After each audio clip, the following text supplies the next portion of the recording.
اول شغلانه اشتغلتها في حياتك؟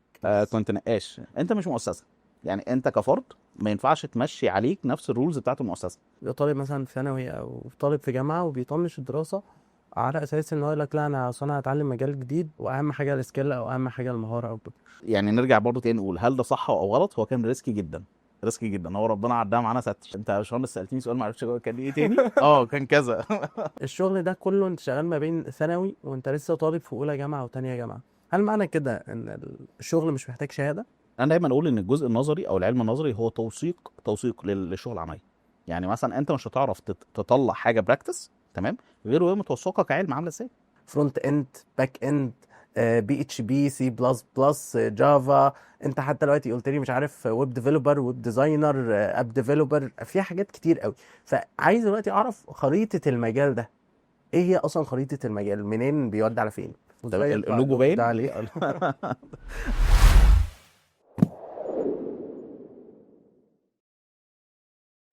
اكيد حد قالك قبل كده اتعلم برمجة بس ما كنتش عارف تبدأ منين وازاي وفين. وهل هي فعلا المجال المناسب ليك؟ وهل هم بيقبضوا مليون دولار في الشهر زي ما بيقولوا؟ طيب دلوقتي بيقولوا ان الاي اي هيستبدل المبرمجين وخلاص ما عدناش هنحتاج مبرمجين. كل ده واكتر هنتكلم عنه النهارده في كارير كاست مع باشمهندس محمد جودة. بيشتغل مبرمج من هو في ثانوي وحاليا عنده اكتر من شركة. اهلا بيك يا محمد. ايه اهلا بيك. الاخبار؟ اهلا بيك خير الحمد لله تمام. عرفنا بنفسك الاول. محمد جوده، سوفت وير ديفلوبر وسي او لشركه انليمتد سوفت وير هاوس. ما شاء الله، اهلا بيك. طيب خلينا كده نعرف الاول اول شغلانة اشتغلتها في حياتك عامة خالص. كشغل ولا كدراسه؟ اول شغلانه في حياتك. كنت نقاش. لا اسف. يعني طيب في يعني ممكن تحكي لنا اكتر عن التجربه دي؟ كنت تقريبا اعتقد في سته ابتدائي او اولى اعدادي على ما اتذكر. وكنت حابب اخد تجربه ان انا يعني اروح الشغل في الصيف، ويكون معايا يعني نوعا ما اكتيفيتي بعملها يعني بره عن فكره اللعب وكده يعني. فبس يعني اشتغلت فيها كذا شهر وكانت تجربه لذيذه. وقعدت اتنقل كده على كام حاجه برضو، مش عارف، محل حلويات، حاجات شبه كده، لفتره برضو كويسه، لفتره معقوله. وبعد كده بدات اتجه اكتر بقى لفكره ان انا لا، لازم تفوكس بقى، تقعد تتعلم شويه وتشتغل في مجال معين انت تكون ثابت فيه يعني. حلو، بس ده انت بنتكلم تقريبا الكلام ده كان سنه 2014 او 2015 صح؟ انت لا كده لا كنت اقل في اولى اقل اعدادي. اقل لا اقل من كده قبل بكتير. كده كان اقل ايه من اللي كده جاب في بكتير. دماغك بقى فكره ان انت مجال معين وتفوكس فيه ويكون ثابت بالنسبه لك؟ طيب انا دايما كنت اتضايق ان يكون في حاجه مثلا انا مش فاهمها. فاتذكر ان والدي كان جاب لنا كمبيوتر بي سي في البيت، وانا كنت تقريبا في رابعه ابتدائي وقتها. وكنت انا منبهر بيه. انا كنت تعليم ازهر، فما كانش عندنا اصلا حاسب آلي مم. وكذا يعني. كانت اختي ليها معرفه بالكمبيوتر شويه، كانت بتاخده في المدرسه، انا لا. فكنت منبهر قوي ان الماوس بينور يعني، وازاي بيعرف لما اقرب منه بينور ولما ابعد اللايت بتاعه بيهدى كده شويه وهكذا يعني. فبدات ان انا اتعلم اكتر. رحت لحد جنبنا يعني، كان جارنا عنده زي سايبر كده صغير. قعدت عنده، فبدا ان هو يعلمني لحد ما هو بنفسه جه بعد سنتين قال لوالدي، قال له لا، محمد لازم يروح يدرس كورس اي سي دي ال. وبالفعل والدي كان سبورتد جدا ليا طول المرحله دي. ورحت درست اي سي دي ال وانا في سته ابتدائي. اخدت فيه برضه ليفل كويس. فالموضوع بقى يعني عجبني جدا. وقتها الانستراكتور اللي كانت بتعطينا الكورس بدات تدخلني على الانترنت شويه، ان هو لا تعالى بقى، ده في اصلا حاجه اسمها انترنت، وبندخل منين وازاي وهكذا. فبدات ان انا اعيش بقى في العالم ده شويه حلوين. فكنت غاوي فكره ان انت يكون قدامك حاجه انت عمال كل يوم بتكتشف فيها جديد. يعني انا ما كنتش دايما احب الحاجه الروتينيه، مثلا ان انت ايه، انت في النقاش انت عارف مثلا هنصنفر الحيطه دي، هندهن الباب ده كده يعني. فده مم. كان شيء روتيني بالنسبه لي. فانا كنت لا احب دايما الحاجه اللي فيها تطوير وتجديد، ان انا ما كنتش بعمل نفس الحاجه كل يوم او بنفس النمط يعني. بدات تتعرف على الانترنت من خلال كورس الاي سي دي ال. بالظبط. بعد كده بقى يعني الفترة دي ازاي انت انتقلت من فكرة ان انت في هواية ان انت بتدخل على الانترنت تتعلم حاجة جديدة ممكن نقول الشغل البروفيشنال بقى. فالمرحلة دي ازاي انتقلت اصلا من فكرة الهواية ان انت بقيت شغال بالفعل؟ جميل جدا. كان برضو بيضايقني فكره ان البي سي ده بيعطل كتير. فكان كل ما يعطل فاكر انت برضو لازم نشيل الكيسه تمام وناخدها ونروح بيها في المحل نصلحها ونسيبها كمان باليوم وبالاتنين ونرجع تاني عشان بس نعمل سيت اب لنسخه ويندوز مثلا او حاجه شبه كده. ففي الوقت ده قررت ان انا لا لازم اتعلم صيانه اصلا. انا عايز اعرف ايه اللي الراجل ده بيعمله انا ما اعرفش اعمله. فيعني برضو اخدت في نفس المكان كورس سوفت وير هاردوير، بس كان بعدها ب3 سنين اعتقد، يعني كنت في ثالثه اعدادي حاجه شبه كده. وبالفعل بعد ما اخدت الكورس ده اشتغلت اصلا شويه في السوفت وير هاردوير، وكنت بشتغل فريلانس بقى وقتها في الصيانه يعني. كان معايا زي شنطه كده فيها سيديهات وحاجات شبه كده، عارف انت ايام ويندوز الاكس بي. اه 97. لا ما كان، لا 97 كان قبلها بشويه، كان الاكس بي. وكان الاكس بي وقتها كنت انت بتقدر تعمل عليه كاستمايزيشن، تقدر تعمل كاستمايزيشن على الجي او اي بتاعه، على الجرافيك بتاعه وقت السيت اب. يعني وقت السيت اب هو بيدخلك على كذا كذا انترفيس كده. فالانترفيسز دي كنا بنقدر نعمل عليها كاستمايزيشن. المعلومه دي عرفتها منين؟ من النت.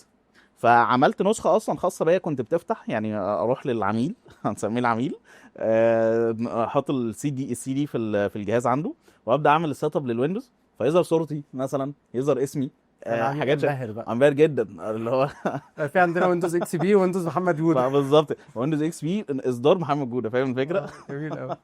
فكان الموضوع نوعا ما كويس. ومن هنا بقى الموضوع يعني الانستراكتور برضه اللي كان بيعطيني الكورس بتاع الصيانه قال لي تعالى ادخل جرافيك بعد كده. يعني قال لي لا انت ما تفضلش في الصيانه كتير، انت تحول ان انت تكون جرافيك ديزاينر. وبدات بقى رحله جديده برضو مع مجال الجرافيك يعني. قبل ما ندخل على مرحله الجرافيك ديزاينر، عايز اعرف اكتر بقى عن اول شغلانه واول عميل جالك. انت دلوقتي اخدت كورس السوفت وير هاردوير، قبل كل ده انت كنت لسه بتتعلم بس. اول شغلانه بقى بعد الكورس دي جات لك ازاي وجات لك فين؟ جميل جدا. كنت انا رحت محل كده يعني بتاع صيانه، ويعني زي ما تقول اخدت انترنشيب عنده يعني بس كانت انترنشيب صغيره شويه، مش كبيره قوي. بعدها بدات ان انا اشوف خلاص هي ايه اصلا المشاكل المتكرره عند العملاء. فوالله المشاكل المتكرره عندهم كانت في حاجتين: في الويندوز نفسه، ان الويندوز دايما بيقع فمحتاجين ويندوز تمام، او ان الكابل الانترنت محتاج ان هو يتظبط تاني، محتاج مثلا ان هو السلوك يتركب لها ارجات تانية، يعني تتظبط تاني، الوصلات نفسها تتظبط تاني. وبالفعل كنت متعلم ده وده. فبدات ان انا براند بقى لنفسي شويه. وبدات فعلا ان انا اروح، كنت بقى يعني عامل الخدمه دي في المنازل. يعني فاهم الفكره؟ ان انت تروح للعميل في بيته، بتوجد فاليو بروبوزيشن بقى، يعني اللي هو ايه، بدل ما تروح انت تشيل الكيسه دي على قلبك وتروح للراجل وبتاع، لا يا باشا انا هجيلك لحد البيت ومش البروبوزيشن هتستنى. هنا قيمه مضافه، حاجه مميزه ليك ما كانتش موجوده عند بقيه الناس اللي بالظبط بيشتغلوا صيانه. بالظبط. وعملت شغل كويس جدا وقتها يعني. كنت فعلا بعمل صيانه كويسه، وعملت شغل كويس يعني وقتها. طب حلو أوي. انت هنا بتقول ان انت بعد ما خلصت كورس سوفت وير هاردوير اخدت فرصه تدريب في محل صيانه. فدايما الشباب بيسالوا انا خلصت دلوقتي كورس، ازاي ان انا اوصل اصلا لفرصه تدريب؟ فازاي انت اصلا وصلت للمحل ده اللي انت اشتغلت عنده تدريب؟ هل انت رحت عرضت نفسك ولا الدنيا مشيت ازاي؟ انا رحت له بكل بساطه، قلت له بص انا بعرف اعمل واحد اتنين تلاته، وعايز ان انا اشتغل. فقال لي طب تعالى. نزلت كده في المكان، هو كان عنده كذا حد يعني. فلقيت ان هم بيعملوا يعني، حتى اتذكر كان في ولد هناك كانش اصلا بيعرف يقرا انجليش خالص خالص. هو الولد حافظ الخطوات تمام. الخطوات بتاعت الويندوز اللي هي نيكست بالظبط نيكست نيكست. بالظبط. فلو مثلا عطل في النص ما يعرفش يعمل حاجه تمام. انا طبعا كنت متعلمها، يعني انا كنت واخد كورس فانا متعلم الساينس ده. فكنت بقى واخد حاجات ادفانسد اكتر. يعني تفتكر كان في اسطوانه كان اسمها الجوست دي، ان انت يقول لك ايه خلاص مثلا في مشكله في الكمبيوتر، مشكله كبيره مثلا في البويس او مش عارف ايه والكلام ده كله، او تعريفات معينه. زمان برضو كنا نقعد نعرف كل حاجه، المايك، نعرف صوت الشاشه. ونعرف فيديو. اه. فكان احيانا الماركات اللي هي زي ديل والحاجات دي يظهر فيها مشاكل، او كانت تقريبا اتش بي كان بيظهر فيها مشاكل شويه. فكان يقول لك ايه خلاص ادخلوا جوست. فالجوست ده كان بقى ليفل اعلى شويه، فما كانش اي حد يعرف يعمله. فانا لما دخلت على الراجل قلت له بص انا بعرف اعمل كذا وكذا وكذا والجوست، بس انا متعلم لسه ما اشتغلتش. فقال لي طب خلاص تعالى. بدات ان انا اشتغل شويه. بعد كده لما لقيت برضو الموضوع روتيني بحت، ان يعني في الغالب انت بتعمل نفس الوظيفه كل شويه، نفس الحاجه نفس الحاجه. فقلت لا شكرا، وبرضو مشيت يعني. انت في المرحله دي بقى كنت لسه متابع مع الانستراكتور اللي مديك الكورس؟ لا كنت خلصت. خلصت معاه الكورس. اه. بس هو اللي رشحك ان انت تاخد جرافيك ديزاين؟ قال لي بعد كده كمل بقى جرافيك ديزاين، قال لي ما تقفش هنا. هو كان عنده بعد نظر شويه، ان هو عارف ان مجال الصيانه نوعا ما في مصر هي يعني هو مجال صنايعيه اكتر من كونه مجال ابداع. فاهم الفكره؟ ف يعني كان حابب ان انا شفت من مجال انا خلاص في ليميتيشن في سقف، واروح لمجال اعلى شويه. كمان انت هنا بتتكلم عن الصيانه في الوقت ده، انت بتتكلم انت بتسطب ويندوز، اللي هي حاجه كانت صعبه على الناس وقتها ان الناس ما يعرفوهاش، لكن دلوقتي اي حد في البيت بيقدر ان هو يسطب ويندوز بسهوله بالظبط. يعني. هو كان في جزء هاردوير صراحه، يعني كان برضو ما كانش سهل مثلا ان انت زي مثلا تغير سوكت معين في اي سي ضرب مثلا، زي تعرف ان الاي سي ده ضرب وتغيره وهكذا، صيانه البورده نفسها يعني. تمام. بس برضو ما كانتش بالليفل اللي انت برضو متخيله، لان كان دايما يعني ايه احتماليه الخطا عاليه جدا، عكس دلوقتي. يعني كان زمان نوعا ما الادوات حتى اللي احنا كنا بنشتغل بيها الهيترز والحاجات دي، كان الهيتر ده مصيبه، ان هو بيبوظ البورد على طول الهيتر دايما. ده اللي هو بيسخن عشان بيسخن الشبايه مثلا فتعرف تشيلها، مم. يعني الشبايه دي بتكون ملزوقه. يشيل اللزق اه، بالظبط. فانت بتسخن عليها علشان تعرف تحركها وتشيلها وهكذا. فكان الهيتر ده بيبوظ البورده في اغلب الاحيان. فكان دايما الريسك بتاعه عالي، فكان بتوع الصيانه لما يلاقوا حاجه شبه كده يقول لك لا خلاص، حاجه جديد احسن، جيب قطعه جديده افضل من ان انت ايه تصين يعني. فكان برضو اغلب الناس تبعد عن جزء صيانه الهاردوير شويه. مم. بس في اللحظه دي الانستراكتور شايف ان المجال ده زي ما انت بتقول هيبقى مجال صناعيه او هتبقى المنافسه فيه كبيره، فقال بالظبط. لك ميز نفسك بحاجه تكون صعب مش سهل ان انت تتعلم، بالظبط. فقال لك اتجه للجرافيك ديزاين. بالظبط. ازاي اتعلمت انت بقى الجرافيك ديزاين؟ طيب الجرافيك ديزاين كنت اخدت كورس هي كانت يعني كان في اكاديميه خاصه كده كانت عامله انتجريشن مع كليه الهندسه جامعه المنصوره. اخدته بالظبط وانا في تانية ثانوي. قدمت هناك، وانت كنت بتقدم تدخل كل كذا اللي فات ده فلتريشن. كان قبل تانية ثانوي. كل ده كان قبل تانية ثانوي. جميل قوي. بتدخل كده فلتريشن، وفي الفلتريشن ده بقى ايه، لو دخلت خلاص بيطلع لك كده كارنيه من جامعه المنصوره. بتاخد سمستر كامل بقى هناك 4 شهور. انا ما اعرفش لسه يعني الموضوع ده شغال ولا لا، بس كان زمان كان في انتجريشنز تعمل مثلا مع كليه علوم، مع جامعه، مع هندسه، مش عارف ايه، حاجات شبه كده، ان هم بيدوا كورسز معينه بس اوت سورس، يعني الناس اللي تيجي من بره. مم. تمام. مش للطلبه، يعني مش للطلبه بتوع الكليه، زي مثلا يعني مثلا اي تي اي. في اي تي اي دلوقتي، في مبادره رواد مصر الرقميه، بالظبط. في في الموضوع جديد، دلوقتي واسع جدا. في جديد ديجيليانس، بالظبط. يعني في الكرياتيفا كان بيتعمل فيها والان تي اي، كل الحاجات دي بيتعمل فيها حاجات كتير. بس هو زي ما بالظبط. انت بتقول كده النقطه الاساسيه ان انت هتدخل وتاخد الخطوه الاولى، بتلاقي الخطوه الاولى بتجيب لك ايه، بقيه بالظبط. الخطوات يعني. بالظبط. بالظبط. فوقتها بقى يعني اخدنا كورس الجرافيك، الحمد لله كان مدته 4 شهور. وبرضه وقتها كان الباشمهندس محمد شمس كان هو اللي بيعطينا الكورس ده. برضه وقتها قال لي لا انت ما تشتغلش في الجرافيك، ادخل ويب. يعني اتعلم بروجرامنج بقى وادخل ويب. هو اصلا الباشمهندس محمد كان اوريدي معيد في جامعه في كمبيوتر ساينس المنصوره. مم. فهو قال لي يعني هو نفسه اصلا حتى وزن الكورس علمني شويه حاجات لها علاقه بالويب، يعني شويه كودينج وحاجات شبه كده، وقال لي ادخل في المجال ده شويه. بس انا كنت نوعا ما مستصعبه، كان تقيل شويه عليا، وكنت حابب مجال الجرافيك برضو اكتر شويه. ففضلت شغال في الجرافيك تقريبا حوالي سنه ونص، لحد برضو ما فعلا سمعت كلامه ودخلت اتعلمت ويب. خلينا برضو نعرف اول عميل او اول شغلانه جبتها في الجرافيك. انت دلوقتي اخدت كورس 4 شهور، ده كورس تعليمي نظري وبتطبق وانت على الكورس بعض التاسكس وكده. اول خطوه بقى او اول عميل جالك؟ كان برضو نفس الفكره، ان انا يعني رحت المطبعه في البدايه. دخلت المطبعه دي، قعدت برضه اشتغل هناك شويه. بس كان حسيت ان الشغل كوميرشال قوي، شعبي قوي يعني. فاهم الفكره؟ انت مثلا بتعمل كذا مثلا ديزاين ب 10 جنيه، ب 20 جنيه كان ايامها طبعا 10 جنيه 20 جنيه كان كبيره. وكان اقل ديزاين ب 3 جنيه انا فاكر. تمام. يعني لو ديزاين كارت كده مش عارف ايه، بيزنس كارت ب 3 جنيه، لو لوجو ب 20، يعني كان لهم تسعيره كده يعني. فطبعا برضو الموضوع ما عجبنيش قوي. فوقتها جالي اوفر من شركه، وده كانت اول شركه ادخلها بقى كشركه. طب قبل الشركة دي انت برضو المطبعة دي جبتها ازاي؟ يعني انت مشيت كده شفت المطبعة مثلا اللي موجودة في المنصورة فانت قلت برضو قمت داخل المطبعة قلت لهم عايز اشتغل معاكم، ولا جت لا، ازاي؟ دي جت بقى بصعوبه شويه، ان انا يعني انت عارف كان في المنصوره في مطابع كده كتير، في شارع كده، هم مش فاكر اسم الشارع ايه، هو متفرع من جيان تقريبا. في مطابع كده كتير شويه. فانت بتدخل لكل مطبعه، دخلت لكذا مطبعه. يعني سالت الاول مين اكبر المطابع الموجوده، وسالت مين بقى بتوع الناس بتوع الريسورسز بتوع الخامات. مم. مثلا حد بيبيع ورق او حاجه شبه كده، قلت له بس قول لي مين الكبير اللي هنا. فقال لي فلان، بعديه فلان، بعديه فلان، بعديه فلان. فبدات ان انا اروح لفلان ده اخبط عليه، لا والله مش محتاجين دلوقتي. التاني ياخد رقمي، التالت مش عارف ايه، حاجات شبه كده، لحد ما ربنا وفقنا في واحد وقال لي تمام. وبعد كده بيقول لي انت منين وكده، فبقول له ده انا من شربين. لقيته بيقول لي طب ما انا اصلا عندي مطبعه تانيه في شربين. حلو قوي. فقلت له طب خلاص يعني متيسر، سهله بقى. يلا بينا. قعدت معاه برضه كام شهر كده، وبعد كده سبت المطبعه يعني. وتاني انت هنا في نقطه مهمه قوي، ان انت بعد ما اخدت الكورس انت زي ما انت بتقول كده قعدت تخبط على ابواب.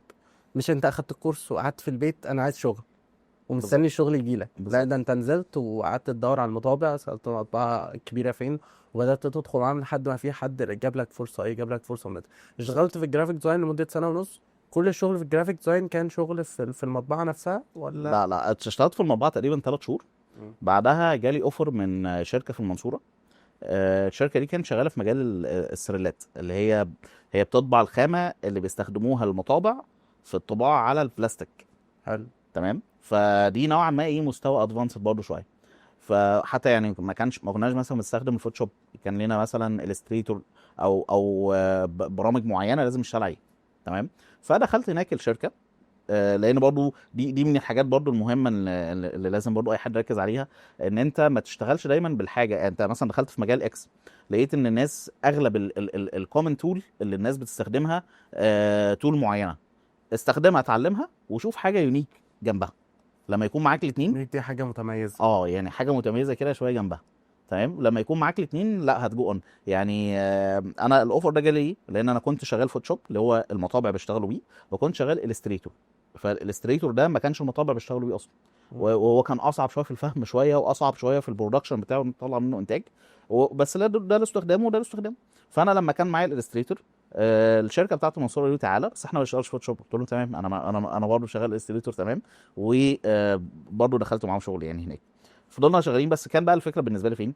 انا كان عندي مشكله في الجرافيك، ان انا مش كرياتيفيتي قوي. يعني انا ما فيش عندي الحس الابداعي اللي هو اقعد بقى ارسم والون لا مش انا خالص. يعني فعشان كده حتى لما دخلت هناك مجال السريلات، هو مقسوم لحاجتين: ديزاين، ان انت تعمل ديزاين، تمام. وان انت بقى تاخد الديزاين ده تقعد تفصله لايرز، كل لون للاير لوحدها، اللي هو CMYK.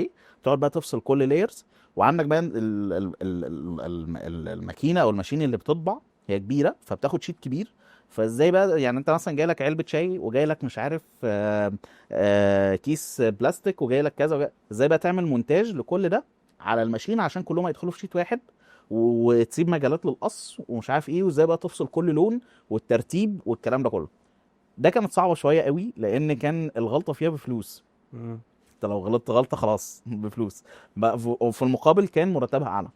فانا لما دخلت هناك في الديزاين قلت لهم بصوا يا جماعه، انا مش يعني لا انا مش جاي معايا خالص سكه الكرياتيفيتي بتاعت الديزاين. فانا عايز ادخل فين؟ هناك في المونتاج. وبالفعل فعلا دخلت في المونتاج. فضلت شغال هناك فتره كويسه في المونتاج، لحد ما سبت الشركه دي وانا داخل الكليه. جميل يعني أوي. تقريبا سنه ونص يعني. بس خلينا نرجع كده برضو نعرف ازاي الاوفر ده جالك. انت قلت ان انت كنت عشان متعلم الستريتور مع الفوتوشوب، بس انت شغال في مطبعة دلوقتي. ايه اللي عرفك بصاحب الشركة او بالشخص اللي جاب لك الاوفر من الشركة دي؟ تمام. ده يعتبر بقى لينكد ان الغلابه. فيسبوك. تمام. زمان كان في حاجه اسمها جوجل بلوج سبوت. بتقدر تعمل زي مدونه زي على جوجل. موقع دلوقتي الشباب دلوقتي يعرفوا ايوه موقع. بالظبط. تمام. كان تقدر تعمل ويب سايت تكتب عليه اللي انت عايزه. مم. فكنت انا عملت ويب سايت. تمام. بكتب عليه مقالات، تكس اند تريكس في الالستريتور والفوتوشوب. مم. تمام. وكان في برنامج تاني كده معاهم، مش فاكر والله كان اسمه ايه برضو. يعني هو برضو من مجموعه ادوبي يعني. فكنت بكتب تكس اند تريكس، وفيهم حاجات كمان كنت بصورها فيديوز، وكنت بنزلها سواء على اليوتيوب او على الموقع بتاعك. الموقع ده. فجالي من وقتها الراجل صاحب الشركه ده هو اللي كلمني. يعني هو اللي دخل كلمني. طبعا انا كنت كاتب على البروفايل بتاعي ان انا من المنصوره وكده. فهو دخل كلمني قال لي طب ما تيجي، انا فاتح هو كان نازل من المانيا اعتقد، وكان فاتح الشركه دي. قال لي طب ما تيجي معانا وهكذا. فالحمد لله انه كان ربنا وفقنا معاهم، وهم كانوا ناس محترمين جدا يعني. احنا دايما بنقول ان التسويق الشخصي بيخلي الوظيفه او الفرصه هي اللي تبحث عنك وهي اللي تدور عنك وهي اللي بالظبط توصل لك، مش انت اللي توصل لها. بالظبط وان التسويق بالمحتوى سواء بقى على موقع او على الفيسبوك او لينكد ان، اي قناه هي بتوصلك بالناس، ده بيكون حاجه اساسيه في التسويق الشخصي. بالظبط جاب لك الاوفر من خلال انت بدات تنشر محتوى وبدات تسعى في نشر المحتوى يعني. بالظبط اشتغلت في الشركه دي على مده سنه ونص لحد الجامعه. لحد الجامعه. بدات تتعلم بروجرامنج بالتوازي ولا؟ بالتوازي. بالتوازي. يعني انا في ثالثه ثانوي، ودي كان من المفارقات العجيبه شويه انه انت في ثالثه ثانوي ورحت تاخد كورس. فكنت في ثالثه ثانوي، دخلت برضو في، يعني الحمد لله كنت انا جايب جريد 99% في اللي هي المنحه الاولى، اللي هي اللي هي بتاعت جرافيك ديزاين في بتاعت الجامعه. الجرافيك ديزاين. فكلموني، لقيتهم بيكلموني السنه اللي بعدها. باشمهندس محمد طبعا لقيته بيكلمني، قال لي في منحه تانية هتفتح، بس هي في الويب، في الويب ديفلوبمنت، مش في الويب ديزاين كمان، لا هي في الويب ديفلوبمنت. او هو كان زمان اصلا الفرق بين الويب الاثنين. ديفلوبمنت والويب ديزاين؟ الويب ديزاين اللي هو الشكل، الويب ديفلوبمنت اللي هو اللوجيك او الفانكشنز. سواء كان زمان هي اللوجيك او الفانكشن اللي هي المنطقيه والوظائف اللي انت بالظبط بتعمل تطوير للموقع. ان كان بالظبط الويب ديفلوبمنت انت بتعمل تطوير ان الموقع ده لما تضغط على الزرار ده يفتح حاجه. بالظبط التصميم انه بقى الوان وحاجات كده. بالظبط. هو كان زمان يعتبروا ايه، الاثنين بيندرجوا تحت مسمى واحد يعني. فدخلت فعلا الكورس ده. يعني كان بادئ تقريبا في شهر 8 او شهر 9 حاجه شبه كده، مخلص تقريبا في شهر 1 او شهر 2. فانا اصلا حياتي كنت منقطع تماما عن ثالث ثانوي. ليه؟ بس انا مش صح يعني خلينا نكون باي ذا واي، خلينا هل ده نقول صح يعني ولا لا؟ انت ده مش دلوقتي صح. كان بتقول لي ان غريب ان انت تبقى في ثالث ثانوي وتروح تاخد كورس. احنا برضو عشان نكون في الصوره، انت حابب تشتغل في المطبعه كنت كام بشتغل ساعه؟ لا، كنت وقت الدراسه كنت بشتغل هناك في الشركه دي، يعتبر زي ايه، بارت تايم كده، مش بشكل ثابت. وقت الاجازه كنت لا بروح لهم على طول بشكل ثابت من الساعه 9 الصبح لحد الساعه 5 المغرب.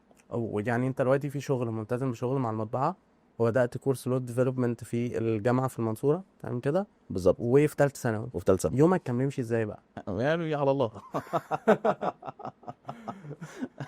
بص، يعني دايما اقول لك على حاجه كويسه. دايما لما كنت بنظم يومي زياده عن اللزوم ما كانش بيمشي اصلا. يعني انا دايما بعتمد فكره ايه، العشوائيه المنظمه. انت تارجت النهارده عايز تطلع بايه؟ عايز اطلع بواحد اتنين تلاته اربعه، تمام. طيب اعملهم بقى، اطلع بالتارجت ده النهارده. طلعت بيه في خلال ساعتين، في خلال ثلاثه، في خلال 10 ساعات، انا ماليش دعوه، المهم ان انا اطلع بالتارجت ده النهارده. جاي النهارده اصور معاك، فانا لازم اطلع بالتارجت ده ان انا مصور النهارده. تمام حلو الفكره. قوي. يعني ده دايما اللي انا لحد النهارده ده اللي انا بمشي بيه.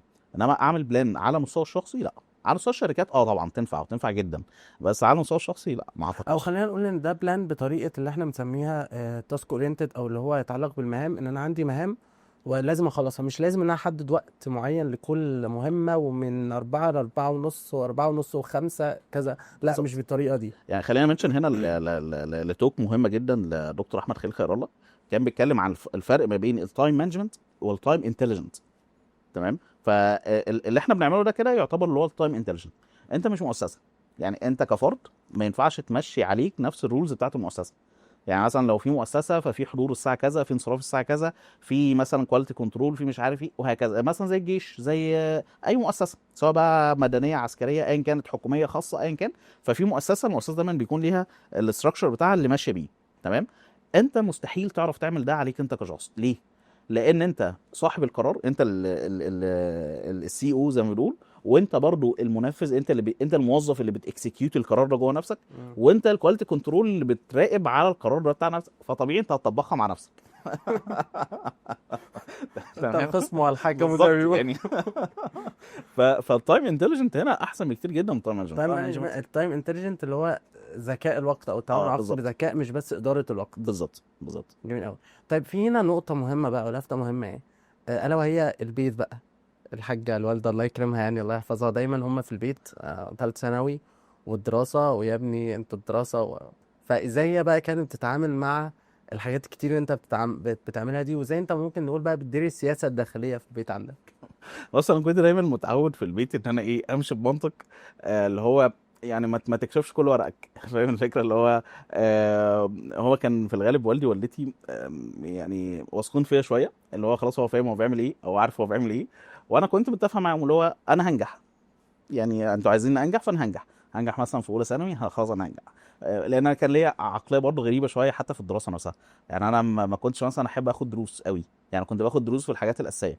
يعني مش عايز اقول لك مثلا ان انا في ثالث ثانوي رحت اعتكف وانا كان عندي امتحانات كمان اصلا. حلو قوي. وقتها كان الاستاذ بتاع الرياضيات اللي انا كنت باخد معاه ماثماتكس كلمني قال لي تعالى في مراجعات ومش عارف ايه. قلت له لا بص، انا مش جاي. انا ما كنتش رايح الاعتكاف، بس انا كان وقتها في امتحان اتلغى ونزلوا مكانه امتحان تاني. فقلت لهم بس شكرا ورحت الاعتكاف وكملت باقي الامتحانات من الاعتكاف يعني. انت بتشتغل؟ وكنت بدأت في الويب ديفلوبمنت دبلومة دي ولا لسه؟ بس وقت الدبلومه انا كنت يعني شبه منقطع عن دراسه الثانويه العامه. يعني ما كنتش مركز فيها قوي. هي كانت الويب ديفلوبمنت، هي كانت المحاضرتين في الاسبوع. بتروح محاضرتين يعني وهكذا. بس مش ده اللي كان ساحلني قوي. على قد ما اللي كان ساحلني فكره المذاكره بقى العلم ده، لان انت فجاه دخلت جوه بحر، جوه باب واسع جدا. عارف انت لما تكون ايه، انت عايز تشيل اي حاجه في شوال كده وحواليك حاجات كتير جدا. هي دي نفس الفكره، ان انت قدامك مليون معلومه وفي نفس الوقت انت عايز تحلهم كلهم. مم. فده كان تشالنج نوعا ما يعني كبير شويه. بس هل يعني نرجع برضه تاني نقول هل ده صح او غلط؟ هو كان ريسكي جدا، ريسكي جدا. هو ربنا عدها معانا ستر. تمام. بس هو كان ريسكي جدا، ولا انا شايف انه مش صح. طب خلينا يعني نقف شوية عند النقطة دي ونسأل بقى سؤال مهم، لأن كتير من الشباب دلوقتي هو ممكن نقول بيطنش الدراسة، يبقى طالب مثلا في ثانوي أو طالب في جامعة وبيطنش الدراسة على أساس إن هو يقول لك لا أنا أصل أنا هتعلم مجال جديد وأهم حاجة السكيل أو أهم حاجة المهارة فيبدأ إن هو يأثر في الدراسة عشان يبدأ إن هو يبني حاجة جديدة. أنت إزاي بتشوف الفكرة دي؟ بص الفكره دي يعني مؤخرا انا شايف ان هي غلط تماما الصراحه. بص فكره ترتيب الاولويات وان لازم انت تكون عارف ان الدراسه هي زي ما لها عيوب، او انت شايف ان ملهاش اثر قوي في شغلك والكلام ده، فبرضه ليها مميزات. وفكره اصلا الاولويات نفسها ان انت لازم تخلص ده علشان تكون اصلا متفرغ للحاجه الاكبر. يعني فاهم الفكره. فهنا انا دايما بقسم الموضوع لجزئين. الجزء الاول وهو انت بتتعلم سكيلز وزن ان انت قبل مرحله الجامعه ولا بعد مرحله الجامعه وانت في مرحله الجامعه. لو انت قبل مرحله الجامعه، لا، فانا شايف ان الدراسه الاولويه. يعني الدراسه هي اللي الاولويه القصوى في مرحله قبل مرحله الجامعه. تمام. لان هي دي يعتبر اللي هتحدد لك، سواء بقى بمزاجك غصب عنك، هي اللي هتحدد لك نوعا ما انت بعد كده رايح فين. مم. تمام. طيب في مرحله الجامعه لا، هقول لك ماشي الدنيا بسيطه شويه براحتك. بل بالعكس، ان انا بكون شايف ان يعني خليك مثلا اول سنه مركز في الكليه كويس، مركز جدا في الكليه. خلاص انت عرفت هتمشي ازاي في الكليه بعد كده. تمام. بعد كده ابدا لا خلاص مرج واحده واحده ما بين فكره الكليه وما بين فكره الشغل او تاهيل لسوق العمل. عشان برضو ما يعني لا تروح يمين قوي تفضل قاعد مستني لحد ما تخلص كليه وبعد كده تخلص جيش. بعد كده اصلا تلاقي انت نفسك عندك احتياجات تانية، زي انك عايز تتجوز، عايز مش عارف، عايز اسافر، عايز كذا عايز كذا، وفي نفس الوقت عايز تتعلم علشان تشتغل. تمام. وما بين ان انت لا انت كنت مطنش خالص الكليه، فانت كنت شغال وصلت ليفل كويس جدا، وده يعتبر فخ احنا وقعنا فيه. انت وصلت ليفل ممتاز جدا، بس في نفس الوقت انت في نظر الناس وفي نظر المجتمع او في نظر الدوله اصلا نفسها انت لسه ايه، طالب. لسه طالب. فهو اللي بيتعامل معاك بناء على ان انت لسه ايه، لسه طالب. فهو ما بتقدرش تاخد الامتيازات اللي انت من حقك تاخدها. يعني ابسطها فكره سفر، لو عايز تسافر اه ما تعرفش. يعني ما تعرف يا ما خدنا ريجكت. ما تعرفش يعني. انا لو افتكر كنت جبت لك الباسبور بتاع القديم. كله رفض. لا كنت اخدت رفض. كنت طالع هاكاثون الحج واخدت التاشيره وبتاع. كانت التاشيره زمان بتيجي على الجواز كده، ما كانش الالكترونيه دي، كانت طبعا على الجواز. واستلمت يوم الجواز من رايز اب ورحنا هناك اخدت ريجكت. ليه؟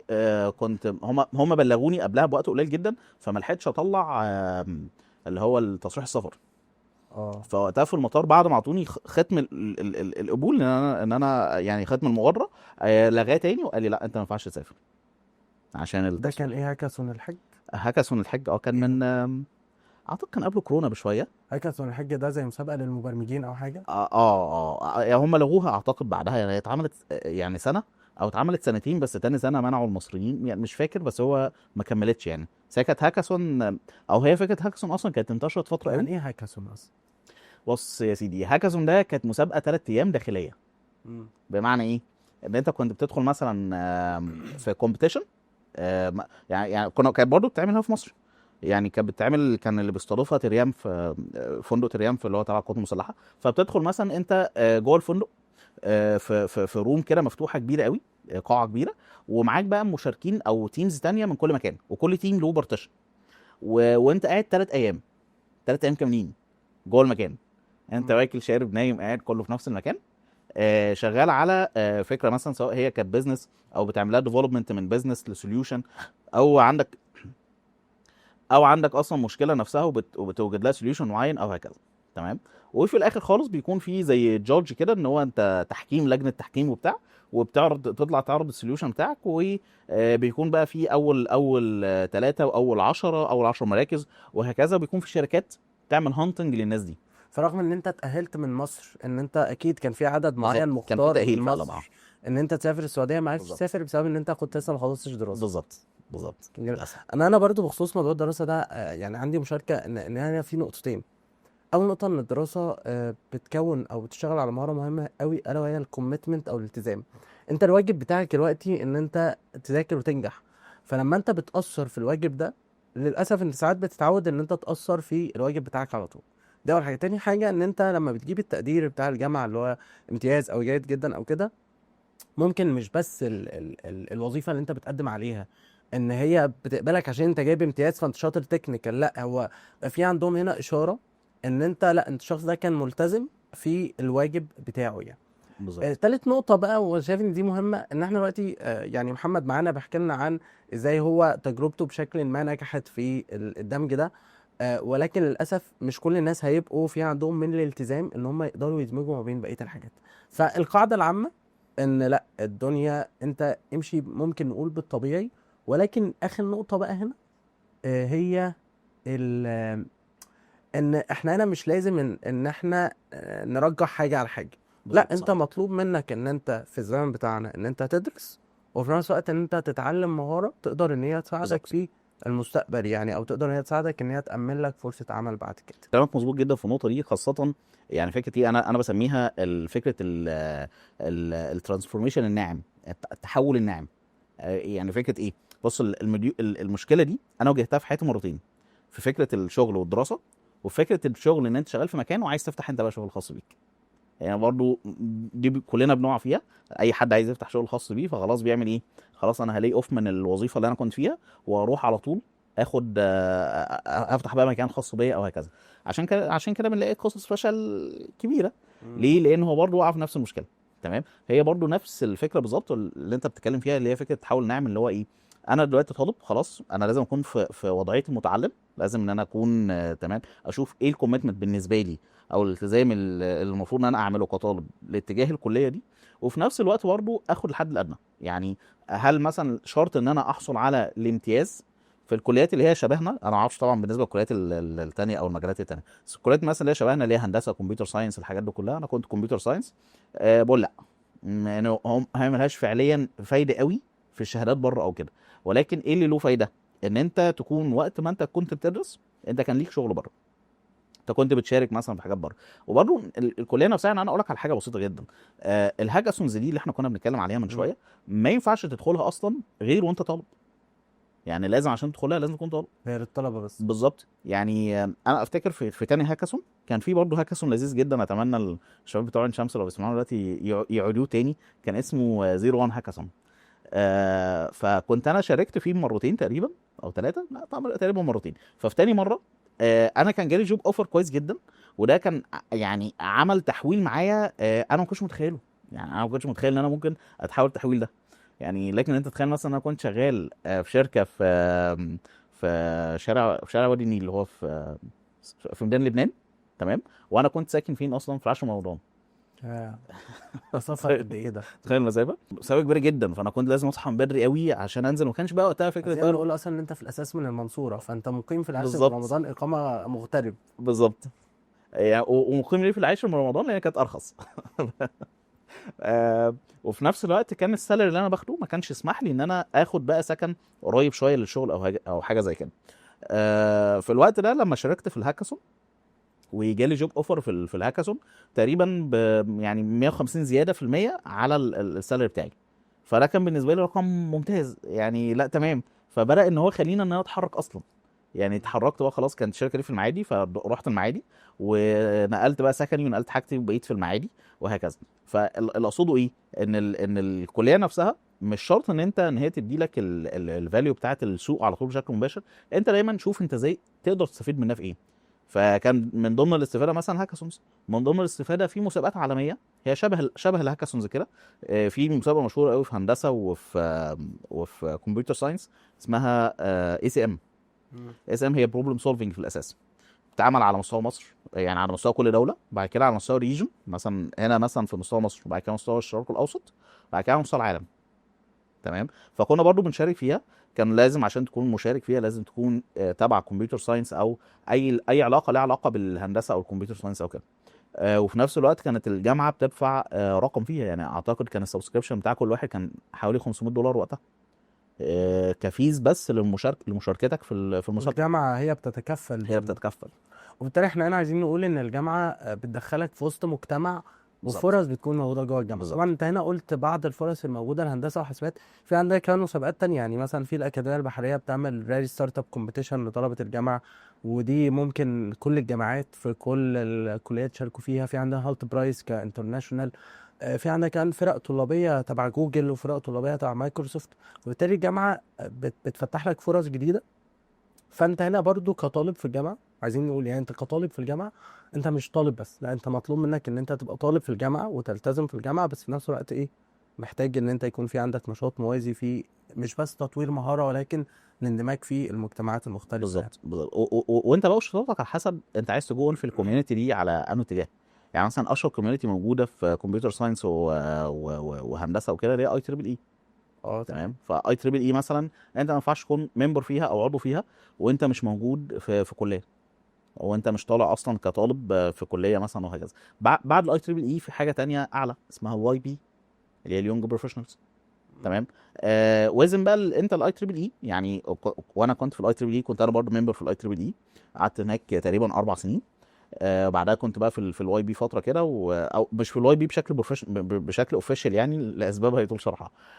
لكن الفكره كانت فين، ان انت بنيت نتورك كويسه جدا، سواء كانت مع مصريين او عرب. كنا مثلا يوم الهندسه المصري اللي هو الاي اي دي، كنت انا بكون من المشاركين في تنظيمه، لان كان اصلا بيتعمل تبع اي تريبل اي. تمام. كان بيفتح لك بقى ابواب كبيره. كنا مثلا بنروح جامعه النيل، لان كان الهاي بورد نفسها اصلا بتاعت الاي تريبل اي ايجيبت سيكشن كانت موجوده في النيل. فاحنا كنا بنروح بقى جامعه النيل هناك عادي جدا براحتنا. كنا بنروح برضو القريه الذكيه برضو براحتنا. كنا برضو بنروح قاعه المؤتمرات اللي هي تبع الازهر، وكان بتفتح لك ابواب كبيره. يعني مثلا كنا بندخل ايام التنظيم وكده، كنا بنقعد في مجمع النسور اللي هو تبع القوات المسلحه. يعني فانت بتلاقي نفسك فجاه اتفتح لك نتورك كبيره نوعا ما شويه. بسبب وبرضو الانشطه الطلابيه او المشاركه في بالظبط. بالظبط. الانشطه اللي بتتعمل في الجامعه. بالظبط. وده فتح لي انا نفسي شغل كتير، سواء بقى كان فريلانس او علاقات او كده، ولحد النهارده يعني نعتبر بنتواصل. خلينا نرجع بقى انت بدأت في الدبلومة اللي هي كانت في جامعة المنصورة، كانت تقريبا 4 شهور في الويب ديفلوبمنت. الدبلومة دي كانت مدفوعة ولا فور فري؟ انت كنت بتدفع سبسكريبشن، يعني في بتاعه الجرافيك انا كنت دفعت تقريبا 1000 جنيه. في التانية دي كنت واخد خصم تقريبا دفعت 100 جنيه او 120 جنيه حاجه شبه كده يعني. لان كنت واخد خصم بسبب بناء بسبب الجريد الجريد بتاعتك في الجرافيك ديزاين. بالظبط. طيب انا هنا برضو عايز اسأل نقطة مهمة، لان شباب كتير بيسألوها. المبادرات اللي هي بتتعمل دلوقتي زي مبادرة رواد مصر الرقمية وغيرها، الان تي اي وكده، ده شباب يقول لك اصل انا عندي المنهج مش احسن حاجة، اصل انا مش عارف ايه، بالتالي ياخد ده حجة ان هو ما يشتغلش او ما يكملش. فالسؤال هنا، هل الدبلومه اللي انت اخدتها في الجامعه دي كانت متكامله ومفيش فيها لا اي خالص. جابس واي حاجه؟ لا خالص. انا دايما بشوف ان الساينس اصلا في عصرنا الحالي هو ساينس تكاملي. يعني انت مش هتعرف تاخده مهما عملت، مش هتعرف تاخد الساينس ده من مكان واحد. يعني انت مثلا بتروح تاخد وليكن تعالى في اي علم، وليكن ماثيماتيك رياضيات. فانت عايز تتعلم علم الجبر، فبتروح تاخد علم الجبر لوحده. بعد كده عايز تتعلم مثلا علم الهندسه، فبتروح تتعلم علم الهندسه لوحده. بعد كده مش عارف عايز تاخد بقى ماس مثلا الستاتستكس اللي هي الاحصاء والحاجات دي، فبتروح تتعلم احصاء لوحدها وهكذا. كل ده بيكون عندك شخصيه اسمها ايه؟ ماثيماتكس. تمام كده. هي نفس الفكره بالظبط. في اي سكيلز بقى انت تاخدها، هي سكيلز بتتركبها على بعضها.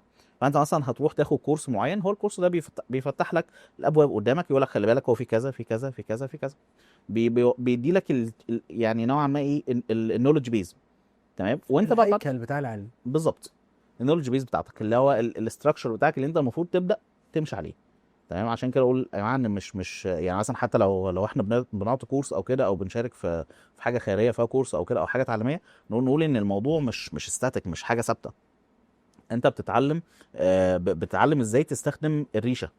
فانت بقى هتلون بيها، هترسم بيها قطه، هترسم بيها مش عارف تفاحه، هترسم بيها مش عارف ايه، از لايك دي حاجه بتاعتك انت بقى. بس انت بتتعلم ايه، ازاي تمسك الريشه وازاي تلون وبتاع، بس مش اكتر من كده. فاهم الفكره؟ في الاخر هو ايه، هو يعني ليس السلاح ولكن هو ساعد. بالظبط كده. بالظبط. يعني هو هنا هو حتى هو بيديك الهيكل وبيعرفك مدخل المجال ده ايه، هتلاقي انت جابس بقى وانت ماشي. وهنا اللي بيفرق واحد متميز عن واحد بقى ياخد الكورس ويقعد يقول الكورس ده فيه مشاكل واحد اتنين تلاتة ويقعد ما يشتغلش. كان بالظبط. في نقطة هنا ناخد بالنا منها، ان اللي جاب لك اصلا المنحة ودلك عليها هو اللي اداك الايه، الكورس الاولاني بتاع الجرافيك ديزاين اللي هو كان الباشمهندس شمس. فساعات الكورس كمان من ضمن فوائده ان هو بيفتح لك شبكة علاقات نتورك، صح. تقدر تساعدك في مظبوط. خطوة جديدة يعني. مظبوط صحيح. اخدت انت بقى الدبلومه دي 4 شهور، قول لنا بقى برضو اول اوفر جالك في البرمجه جالك ازاي، طيب او اول فريلانس تاسك يعني. هو اول اوفر، خلينا كاوفر شركات. اول اوفر كان جالي برضه، شفت النقطه اللي انت اتكلمت عليها لسه من شويه حالا، اللي هي فكره ان انت بيكون معاك النتورك اللي انت عملتها من كورس معين دي هتفيدك. ده كان اول كورس، اول فرصه جات لي بالشكل ده. انا لما نزلت الكليه، سبت طبعا الشركه بتاعت المنصوره ونزلت الكليه، فانا كنت نزلت انا في القاهره. فطبعا الموضوع كان بالنسبه لي تشالنج شويه، اللي انت مش عارف هتعمل ايه وهتشتغل فين، طب هتروح اصلا تبريزنت نفسك ازاي، وهكذا. خاصه ان الشركه بتاعت المنصوره دي كانت جايه ايه بالحظ، يعني هو الراجل شافني فقال لي طب تعالى، وكان معتبرني يعني ايه ابنه الصغير، والدنيا تمام. تمام. ف يعني الدنيا فضلت ايه نوعا ما مش احسن حاجه. مش عايز اقول لك ان انا لما نزلت رجعت هنا تاني القاهره، اشتغلت فتره في الجرافيك في العتبه. نزلت في مكان لسه لحد دلوقتي ببقى اروح لهم. نزلت في المكان ده، اشتغلت كام شهر كده برضو هناك. وبعد كده يعني في حد كان متواجد معايا في الكورس كلمني، قال لي انت موجود فين؟ قلت له انا موجود في، كنت وقتها ساكن في الشروق، فقلت له انا موجود في الشروق. قال لي طب تعالى في كذا في شغل ومش عارف ايه، تعالى ننزل الشغل ده. يعني هو انا كنت مشهور شويه في الكورس ده بحته الجافا سكريبت، هي كانت لغه معقده نوعا ما شويه. كنت انا احب العب بيها شويه، اكتب بيها الجوريزمز وكده. ودي برضو من الحاجات المهمه، ان انت لازم تكون يعني باني صوره ذهنيه عن نفسك عند الناس. مم. يعني مثلا محمد جوده اللي شاطر في كذا، عماد الاتريبي اللي شاطر في كذا. فهو دايما هيلينك معاه ايه، ان هو لو هو عايز حاجه في ده في المجال ده، على طول هو يفتكرك انت. فانت كنت معروف محمد بتاع الجافا. بالظبط بتاع جافا سكريبت، فانا معروف ان انا بكتب اكواد جافا سكريبت والعب شويه في الالجوريزم شويه في جافا سكريبت. فكلمني قال لي ده في شركه عندنا وعايزين حد جافا سكريبت كويس وبتاع، وانا قلت له مفيش غيرك. فقلت له طب يلا بينا. ورحت بقى فضلت في الشركه دي شويه، شويه حلوين يعني. ونوعا ما برضو انت لما بتكون شاطر، ممكن يعني الشركه تتنازل شويه عن بعض الكونسترينز اللي عندها. تمام. فيعني انا لما رحت في البدايه كنا اشترطوا عليا ان انا اكون فول تايم من هناك، ما ينفعش ان انا اغيب ولا يوم، ما ينفعش ان انا عندي حاجه اسمها امتحانات، ما ينفعش الكلام ده كله خالص. قلت تمام ماشي حاضر. وفعلا فضلت معاهم شويه. بعد كده قلت لهم بصوا يا جماعه، انا يا اما هلاي اوف هسيب المكان خالص، يا اما ان انا ايه نوجد نظام فليكسيبل عشان فكره امتحاناتي ومش عارف ايه وهكذا، بس في نفس الوقت شغلكم مش هتعطل. وقد كان فعلا الحمد لله يعني، وافقوا على حاجه شبه كده، واشتغلت برضو معاهم فتره كويسه لحد بقى ما جالنا اوفر تاني وتالت وهكذا. حلو. طيب خلينا نرجع دلوقتي. انت من المنصوره جالك الجامعه في القاهره، فسبت الشغل بتاع المنصوره. هو انا كان جاي لي جامعه في المنصوره عادي. بل اصلا يعني نزلت القاهره دي بخناقه شويه. كان يعني انا كنت دايما شايف ان لازم انت توجد نفسك في بيئه مفتوحه اكتر. يعني حتى يعني انا اصلا من شربين. شربين هي مدينه اصغر شويه من المنصوره، فانا كنت اغلب وقتي لا انا في المنصوره، انا مش عايز اكون في شربين. ليه؟ شايف ان كل ما انت في بيئه ضيقه، كل ما كانت فرصه النمو بتاعتك انت نفسها اصلا ضيقه قليله. يعني تخيل انت مثلا جايب نبته حطيتها في مكان مقفول، مم. فهي هتنمو ازاي؟ هتنمو ببطء شديد، هي هتنمو بس ببطء شديد وعلى مدار زمن طويل. عكس تماما نبته انت حاططها في الشمس بره كده وفي ارض واسعه وبتاع، فلا هتلاقيها بعد فتره ايه كبرت جدا يعني. فانا كنت مؤمن بنفس الفكره. يعني حتى وقتها اصلا كان مجموعي يجيب هندسه ويجيب كمبيوتر ساينس في نفس الكليه اللي انا فيها. فوالدي قال لي خلاص طالما عايز تروح القاهره ادخل هندسه. قلت له لا. انا ادخل كمبيوتر ساينس في القاهره. وقد كان فعلا دخلت كمبيوتر ساينس في القاهره. صفر. وسبت الشغل بتاع المنصوره. 6 شهور طبعا. فحاليا انت مش مرتبط بشغل. مش مرتبط شغل. خلصت الدبلومه ومقرر ان انت عايز تبدا في مجال البروجرامينج او ديفلوبمنت. بالظبط. في اللحظه دي ما لقيتش فرصه في البروجرامينج، بس لقيت فرصه في جرافيك ديزاين. ليه؟ ازاي اصلا فرصه العتبه دي جت؟ هي جت بعد تعب شويه، يعني انا حاولت ان انا اوجد اي فرصه في البروجرامنج. طبعا كان بدات اشوف المدن اللي قريبه مني، اللي هي مثلا 10 من رمضان، مثلا مدينتي، بدر، الحاجات دي. ولكن مكان يعني هي مش مدن صناعيه قوي، او مدن ما فيش فيها فكره الشركات قوي وهكذا، فيها بس بنسبه قليله. فما لقيتش فرصه. فقلت طب خلاص، يعني كده الموضوع هيروح في اتجاه من اتنين. الاتجاه الاول اللي هو كان اغلب الشباب اللي معايا زمايلي وكده كانوا بيتجهوا فيه، لان احنا كلنا اغلبنا كنا مغتربين اصلا. اللي هو مثلا كان بيروح، كان جنبنا كارفور وهايبر والحاجات دي، فهو بيروح يشتغل كاشير فتره مسائيه. تمام. وكان بيدو سالري كويس، كان بيدو اعتقد 3000 جنيه حاجه شبه كده. كان سالري ممتاز يعني وقتها. بس انا قلت هو كان اريح لي واقرب لي، بس قلت لا، انا نفس الفكره برضو تاني. انت هتقعد في حاجه روتينيه مش هتستفاد منه اي حاجه. تمام. وهنا دي برضو نقطه مهمه جدا. انت لازم تكون بتعمل حاجه في حياتك، حتى لو هي شبه روتينيه، لازم ان هي تكون ليها اثر ليها مستقبل. ايجابي على مستقبلك قدام. تمام.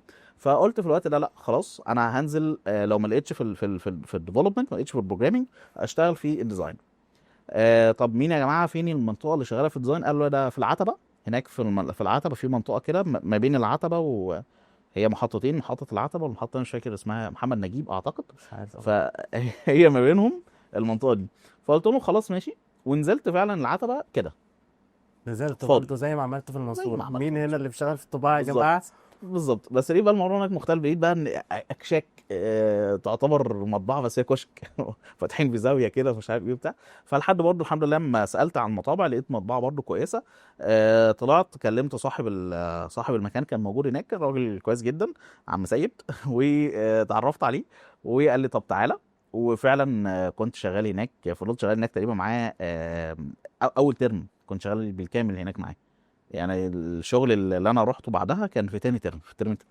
فاحنا في دلوقتي في عندنا في بعض الفرص جات عن طريق ان انت بتنزل بنفسك تخبط على البواب، وفي عندنا فرص بتيجي بالايه، بالعلاقات. ان صاحبك التاني ده قال لك والله انا في عندنا فرصه كده جافا سكريبت، ما تيجي تشتغل معانا جافا سكريبت. دي بالظبط. كانت اول فرصه فول تايم في البروجرامينج. بالظبط. عايز بقى اول عميل فريلانسر في البروجرامينج، جه ازاي؟ اول عميل فريلانس في البروجرامينج مش متذكر قوي الصراحه. طيب اول عميل فريلانس في الجرافيك ديزاين؟ اول عميل فريلانس في الجرافيك ديزاين كنت عملت ديزاين كده، اخدت عليه 30 جنيه كروت شحن. لا ازاي جه اصلا، ازاي العميل ده وصل لك، ازاي برضه عرف؟ برضه نفس الفكره، ان برضه كنت بنزل برضه كونتنت على فاكر البلوج سبوت اللي انا كنت بقول لك اه عليها. الموقع ده. فكان جات لي من خلالها في بنت كلمتني، كانت عايزه شغل وكده. بس هي كانت يعني ايه، عايزاني انا اصممه لها. فتمام خلاص ماشي، صممت لها الشغل، وكان حسابي 30 جنيه. ففضلنا بقى واقفين شويه، طب هتحولي 30 جنيه تحول لي ال 30 جنيه دول ازاي؟ فما كناش عارفين. فقلت لها طب خلاص قبل هات كروت شحن. فودافون كاش طبعا ما بقى، كانش فيه وقبل خالص الكلام بقى، ده خالص. ما كانش فيه الكلام ده كله. فجابت كروت شحن، اللي فاكر بتاعت زمان اللي هي المربعه الصغيره. لغايه بعت حسابك كروت شحن. بالظبط. زمان الناس كانوا بياخدوا حسابهم ايه، طماطم. بالظبط يعني انا تبادل. بعمل التصميم بثلاث كروت. بالظبط. طيب جميل قوي. دلوقتي في نقطة برضو، ان انت الشغل ده كله انت شغال ما بين ثانوي وانت لسه طالب في اولى جامعة وتانية جامعة. هل معنى كده ان الشغل مش محتاج شهادة؟ بص اقول لك على حاجه، الشغل يعني وجود الشهاده في حد ذاتها هتفرق جدا. ولكن وجود الشهاده لوحدها ملهاش لازمه. يعني الشهاده هي بيز، هي قاعده لازم تبني فوق منها. وجود شهاده بس كده شكرا، لا، ما ملهاش اي 30 لازمه. بس عدم وجودها برضو هيسبب نقطه ضعف كده شويه. يعني بص اقول لك على حاجه، لو احنا جبنا اتنين شخصين، شخص دخل كمبيوتر ساينس وشخص لا، تمام، والاثنين بعد كده ذاكروا نفس المجال نفس الاتجاه ووصلوا لنفس الليفل، تمام، وجم قدموا في شركه ما، والشركه دي عايزه تحط للاثنين سالري، هل هتدي الاثنين نفس التكافؤ؟ لا اكيد لا. هتزود الراجل اللي هو ايه داخل كمبيوتر ساينس وذاكر هناك اكتر شويه. ليه؟ لان هو يعتبر جاي من كمبيوتر ساينس. يعني هي الحته دي بنديها اعتبار شويه، ان هو جاي من كمبيوتر ساينس. بس لو جاي من كمبيوتر ساينس وما ذاكرش، لا، دي فيها مشكله. حلو. طيب هنا كمان المقصود بالشهادة مش بس شهادة الجامعة، لا شهادة كورس مثلا. يعني هل انت وانت مقدم على الشغل بتاع الجافا سكريبت اللي الشاب جابه لك ده، هل طلبوا منك وقالوا لك فين الشهادة بتاعة الكورس، ولا طلبوا منك ايه؟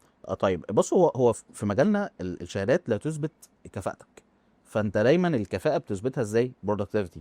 فدايما عندنا مثلا في الشغل، عشان مثلا تدخل انترنشيب معينه او تدخل مكان شركه جديده او كده، لازم تعدي باختبار تكنيكال. الاختبار ده مثلا بيتبعت لك لمدته 3 ايام 5 ايام اسبوع ايا كان، والاختبار ده انت بتعمله بشكل كامل، تبعته لهم، هم يبصوا عليه يقيموه ويقولوا لك انت تمام ولا مش تمام. لان انت ممكن تقول ان انا يعني من هنا للسنه الجايه، فاهم الفكره؟ اه انا بس تنين اه المجال. يعني بس انت في الاخر انت مش مفيش عندك او ناس بيكون متصور، هو عنده تصور خاطئ ان هو عارف ده بشكل كويس، بس ولكن هو عارف قشور، ما يعرفوش ان ديتيلز قوي. مم. تمام، وده بنقابله كتير. فعشان كده بنديله تاسك الاول ونشوف هو حل التاسك دي ازاي وفكر فيها ازاي ومشي فيها ازاي وهكذا. والموضوع برضه في الاخر معتمد على فكره ان انت ازاي بتفكر. يعني انا قبل كده دخلت انترنشيب بدون داعي لذكر اسم الشركه لان سبتها بموقف مش لذيذ يعني. دخلت انترنشيب اصلا هم شغالين بلغه انا عمري ما اشتغلت بيها اصلا. يعني هو كان الفكره في ان انت ازاي هتفكر، بتفكر كلوجيك، واللغه دي بعد كده تتعلمها عادي، مش مهم يعني. تمام. انت مره حكيت عن موقف مش فاكر كان بوست على الفيسبوك او لينكد ان، انترفيو دخلته واترفضت فيه، كان تقريبا اه اول انترفيو في البروجرامينج صح، وسالوك اسئله انت ما عرفتش تجاوبها. هو ما كانش اول انترفيو، هو كان انا كنت وقتها كنت شغال في تاني شركه. تمام، وكنت خلاص بقى يعني انا باك اند، او ويب ديفلوبر يعني زمان كان خلاص انا ويب ديفلوبر وشغال ويب ديفلوبر وفي تاني شركه واموري تمام وتمام يعني انا تمام. وكان في شركه تانية عاملين جوب اوفر برضه بدون داعي لذكر اسمائهم. وقدمت هناك ورحت بقى خلاص، انا راجل اصلا شغال، انا جاي لكم من شركه لشركه. تفرق جدا في الانترفيوهات لما انت جاي من مكان لمكان، وما بين ان انت جاي اصلا قاعد فاضي وجاي. مم. فلما رحت لهم، هم بقى يعني كانوا عاملين لي حساب شويه، فجايبين لي بقى ايه طقم كده محترم، وقعدوا يسالوني كتير. في الوقت ده انا كان عندي مشكله كبيره جدا، ان انا كانت المعلومات اللي عندي تعتبر معلومات صنايعي مش معلومات ساينس. يعني انا اعرف الاستخدام بس ما اعرفش الاستخدام ده ليه. ساينس ده معناها علم، علم، يعني ان انت يعني علم مثلا انت نظري يعني. بالظبط، يعني مثلا في حد يعرف ان هو ازاي يصنع ده. يعني مثلا في صنايعي يعرف ازاي يصنع المج ده، تمام، وازاي يطبع اللوجو اللوجو ده باين. عليه وفي ناس وفي واحد بقى لا يعرف هو اصلا البورسلين ده او السيراميك ده مكون ازاي ومكوناته ايه وازاي وليه السماكه دي وليه ده جاي كده وهكذا. فاهم الفكره؟ فلما كنت دخلت الانترفيو ده هو قاعد يسالني فين في الديتيلز دي، ان هو ايه المكونات بقى اللي جوه. فانا كنت لا اعرف ازاي استخدم الحاجه من بره. فدي كانت نقله كبيره جدا برضو في حياتي وقتها. مش عايز اقول لك ان يعني في ناس اعرفهم من الفتره التاريخيه دي تمام، فضلوا في نفس الحاجه ان هم شغالين برضو، هو عارف ازاي يستخدم ده فبيستخدمه بس مش اكتر من كده. هو دلوقتي في حته تانية خالص، نزل تحت تماما يعني. يعني انت عملت ايه بقى في الموقف ده لما في الانترفيو اتسالت اسئله ما عرفتش تجاوبها؟ طلعت ورقه اترفضت؟ طلعت ورقه وقلم تمام. وانا جوه الانترفيو قلت لهم بس استاذنكم، فتحت الشنطه طلعت الورقه والقلم وبدات ان انا اكتب ايه كل الاسئله اللي هم انت يا باشمهندس سالتني سؤال ما عرفتش اجاوب، كان ايه تاني؟ كان كذا. هم هتستغربوا جدا. الاستاذ اللي هناك ياخدك سؤال. بالظبط. استغربوا جدا، بس كانت ورقه مهمه جدا ليا.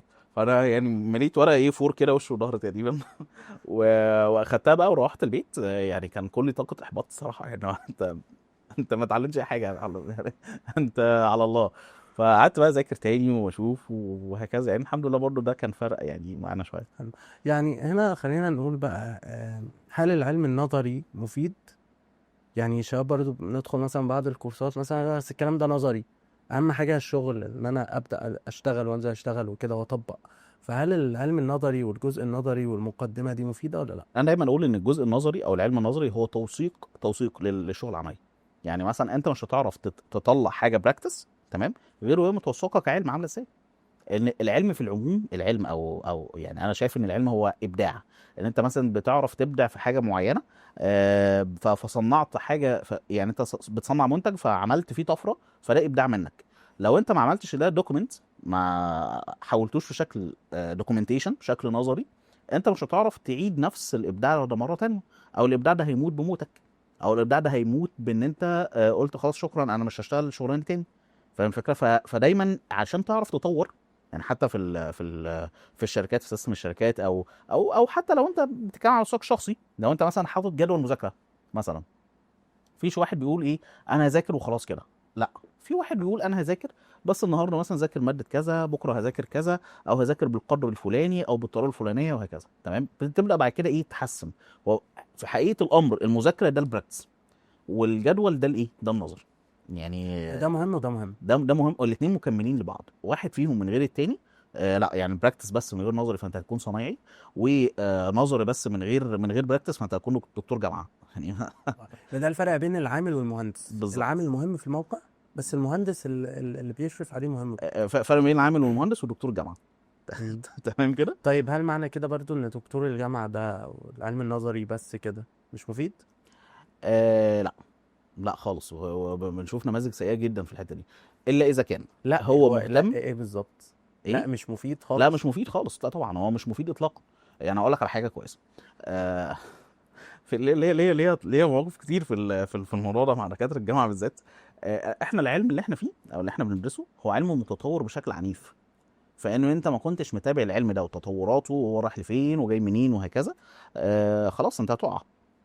طب ممكن اقول مداخلة ان برضو هو البروفيسور او استاذ الجامعة اللي هو مهتم بالجزء النظري بس هو مهم، ولكن هو مطلوب منه ان هو يكون ابديتد، بالظبط. مطلوب منه ان هو يشتغل في ريسيرش الله ويعمل ينور عليك. ابحاث جديدة. بالظبط. انما هو مثلا مهتم بجزء نظري بس بدون ان هو يتابع السوق في ايه، يتابع اصلا الناس تحت بتستخدم النظري ده ازاي، بيتابع حتى ايه الابديتس اللي نازله الجديده في النظري ده. لا ده هو طبعا. اصلا المفروض يعني المقاييس المحترمه في الجامعات المحترمه على انت هتاخد ترقيه ولا لا، هي انت نشرت ابحاث علميه جديده ولا لا. نشرت ابحاث علميه جديده، انت بس هنا مش بتتابع التطور اللي بيحصل، ده انت المفروض تقود.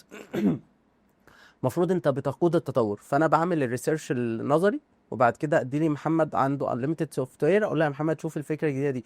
اظن انا لما قرات عن تاريخ شات جي بي تي والاي اي وكده، كان اساس الطفره والنمو دي بيبر علميه اتنشرت عن اللي هو تقريبا اللي هو ال ام اس او حاجه زي كده، اللي هو اللارج لانجوج مودلز يعني. فهو البروفيسور او الشخص المهتم بحاجه نظريه بس مهم ان هو يفضل يكون موجود، ولكن مهم ان هو يكون متابع الابديتس واشتغل في الريسيرش والابحاث العلميه وهكذا يعني. بالظبط. وده بتفرق جدا اصلا في شخصيته حتى يعني اقول لك على حاجه، في كمبيوتر ساينس بتلاقي في دكاتره يعني اتذكر بدون برضه ذكر اسماء عشان ما يحصلهمش حاجه. كان في دكاتره يجوا في مواد معينه يقولوا لنا يا جماعه يا اولاد اللي هيطلع اختار اي بروبلم موجوده في المنهج حلها لي بشكل ديفلوبمنت، انت نجحت في الماده. جميل قوي ده. فيعني انا اتذكر وقتها كان رئيس القسم عندنا كان بيعمل معانا دايما الحركه دي. يعني انا في تقريبا 3 او 4 مواد يعني نجحت فيهم كده يعني. وذاكرت بقى. انا عملت له الالجوريزم اللي بيحل له مثلا المساله دي او بيحل له الجراف ده او كده، وخلاص هو اعمل اخر لكم الاسم موقع تمام. طيب وتخلونا نتخرج خالص. بالظبط. وفي بقى العكس تماما، يعني ده مثلا مثال لدكتور، يعني مثلا الدكتور اللي انا بكلمك عليه ده هو ما شاء الله عنده شركه بره، شركه ديفلوبمنت، فهو اصلا فاهم وعارف. هو كمان كان جاي بقى من بيسموها ايه الفنيه العسكريه، ايوه. فهو الراجل ده اشتغل بايديه. يعني ده جمع بقى فكره ما بين فكره النظري والعملي. فهو فاهم ان النظري ده بدون تطبيق عملي لا هو ملوش قيمه، والتطبيق العملي برضه بدون الرجوع لريفرنس نظري برضه ملوش قيمه. فعشان كده هو كان بيفتح لنا الباب بالكومبيتيشن او باب ان انت يعني خلاص عدي النظري ده طالما انت قادر تحول الجزء النظري ده تاخد الرو موديل النظري تحوله شكل عملي. حلو أوي. طيب انت بقى اثناء رحلتك في التعلم دي كلها واجهتك مثلا تحديات، صعوبات؟ اه طبعا كتير. ايه بقى، احكي لنا عن اصعب حاجه قابلتك اثناء الرحله دي. يعني اول حاجه كان موضوع الدراسه.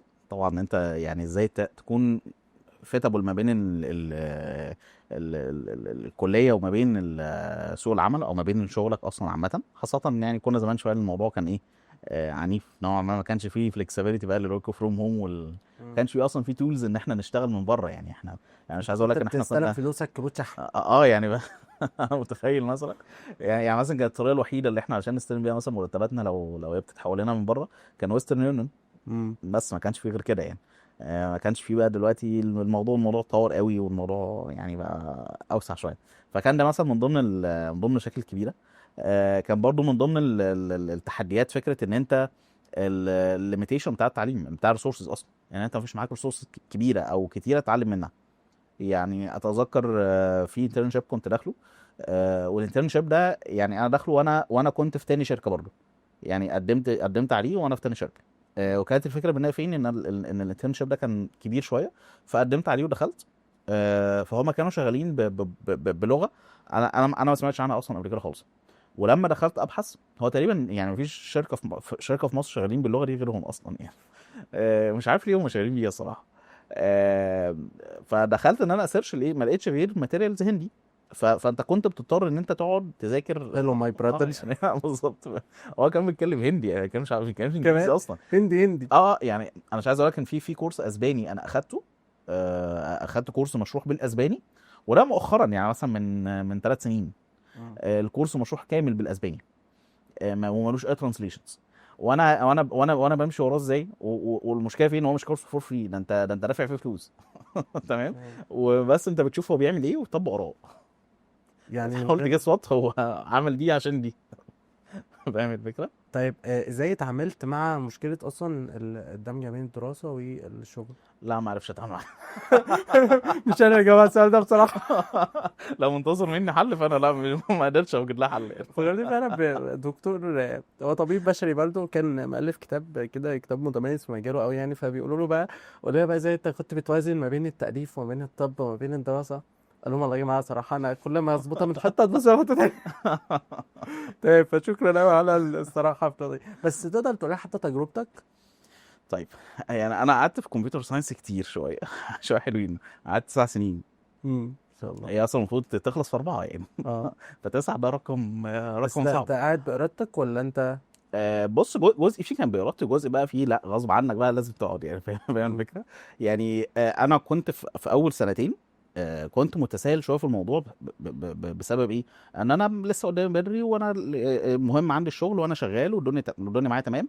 والمشكله فين ان السوق فعلا بيغريك جدا. لان دايما يعني كان باشمهندس تامر الله يديله الصحه كان يقول لي الفرص كتير جدا، كتير جدا جدا. المهاره مش ازاي تغتنم الفرصه، المهاره ازاي ترفض الفرصه، ازاي ترفض مم. الفرصه الغلط، ازاي تاخد الفرصه صح. فانت لما هتنزل السوق هتلاقي قدامك فرص من هنا لبكره، وهتلاقي بقى قدامك شركات معينه، لا مسابقات، لا كذا لا كذا.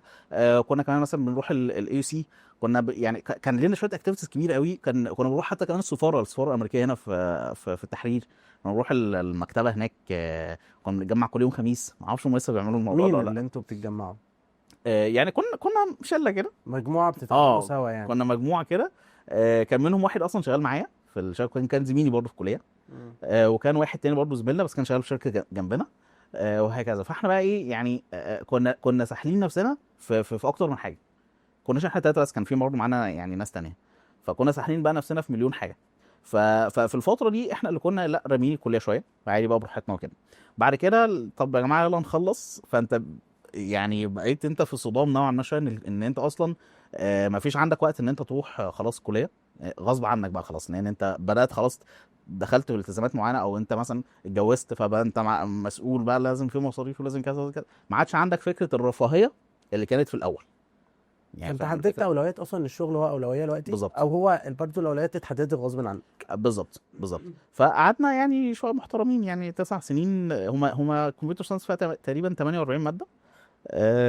فبس يعني قعدنا شويه حلوين كده. دلوقتي في كلام كتير بيتنشر عن المبرمجين عن المرتبات، مش عارف كام ألف دولار في السنة، كام ألف دولار في الشهر.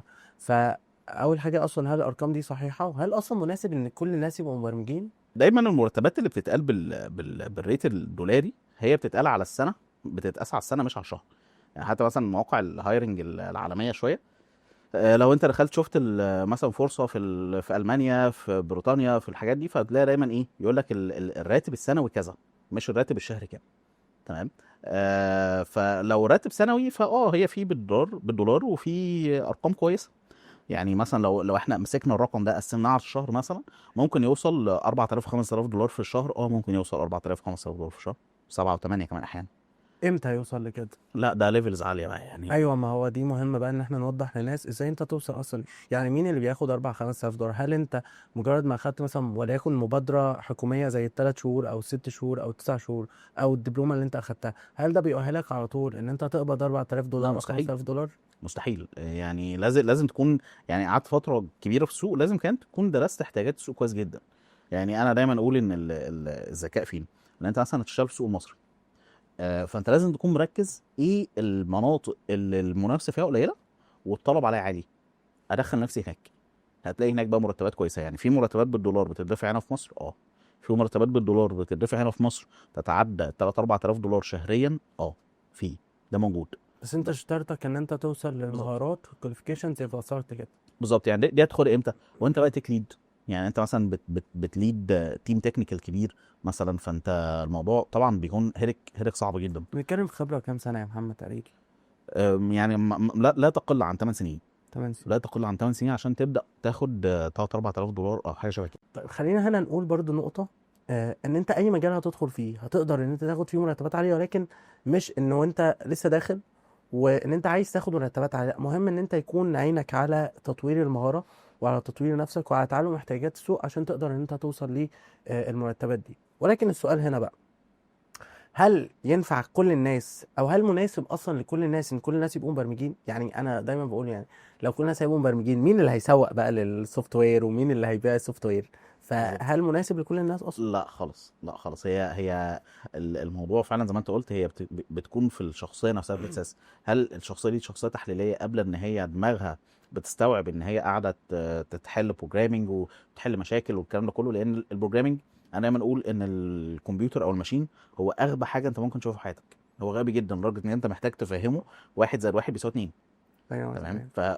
فلازم انت بتتعامل مع كائن غبي، وبتتعامل معاه بقى ان انت تبني معاه لوجيك كبير. فانت متخيل الفكره، انت عايز توصل للوجيك كبير جدا مع حاجه غبيه جدا، فانت لازم تكون على مستوى عالي من التحليل والتفصيل الممل علشان تعرف تفهم الماشين دي ان انت عايز توصل للهدف ده. تمام، فدي الفكره. مش كل الناس بتقدر ان هي تعمل كده، والدليل على كده ان عدد كبير جدا بيتخرج كل سنه من كمبيوتر ساينس. بس هل كلهم بيشتغلوا مبرمجين؟ لا. يعني ايه لوجيك؟ لوجيك هو ان انت ازاي تعمل حاجه لحاجه بكل بساطه، زي مثلا تحرك ايدك من هنا لهنا، ده كده يعتبر ده بالنسبه للبروجرامينج لوجيك. تذكر مره كنا في امتحان، والدكتور كان جاب لنا حمامه بصه يمين، فقال اكتب لي كود تخلي الحمامه دي تبص شمال. فهو ده اللوجيك بقى. ده انت اللوجيك هتمشي معاه خطوه وخطوه. بالظبط. 1+1=2، اذا ازاي 2. تطلع فكره بالظبط، يعني وقتها انا اتذكر ان يعني بعد الامتحان اصلا لغوا السؤال ونزلوا درجته للكل، لان تقريبا اللي حلوا 3 و4 بس. انت متخيل يعني ايه في كمبيوتر ساينس سؤال زي ده اللي يحله 3 و4؟ مع ان هو سؤال يعني هو كلوجيك، كفكرته كلوجيك فكره عبيطه جدا. وانا لو شرحته لك كمان كرياضيا، يعني الصوره دي اصلا مكونه ازاي، الماتريكس دي مكونه ازاي رياضيا وكده، فاي حد في ثانوي درس ان هو ازاي يعمل فليب للماتريكس، يعني ازاي هو عنده ماتريكس ازاي يعملها فليب، يحولها. تدوير اه زي ما احنا بنقول بالعربي يعني. بالظبط. فهو نفس الفكره، هي كان ان هو بالظبط ان انا هعمل فليب للماتريكس دي، يعني هي الصوره اصلا عباره عن ماتريكس فاحنا عملنا لها فليب. الموضوع كله بما ان اذا اللي احنا بناخدها في رياضيات بتاعت اعدادي. بالظبط قدرتك على التحليل وايجاد يوز كيسز. حتى احنا يعني ده برضه من الحاجات اللي بنتعلمها هناك، ان انت ازاي تعمل يوز كيسز، ايه الاحتمالات اصلا موجوده عندك، وبناء عليه تعرف تطلع اوتبوت عامل ازاي. تمام، يعني مثلا كان في سؤال لذيذ جدا كان برضه يعني جالنا برضه في مره في امتحان، ان شهر 2 في كل سنه، في كل سنه بيجي تقريبا 29 يوم، ما عدا سنه بيجي فيها 28 يوم، اللي هي كل 4 سنين بيجي 28 يوم.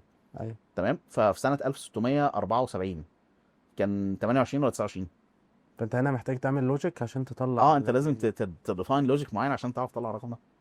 يعني عشان يعني اللي هو انت لازم تكتب بقى بروجرامنج او بروجرام، تديله اي تاريخ فيقول لك السنه دي كان 28 ولا 29 يوم.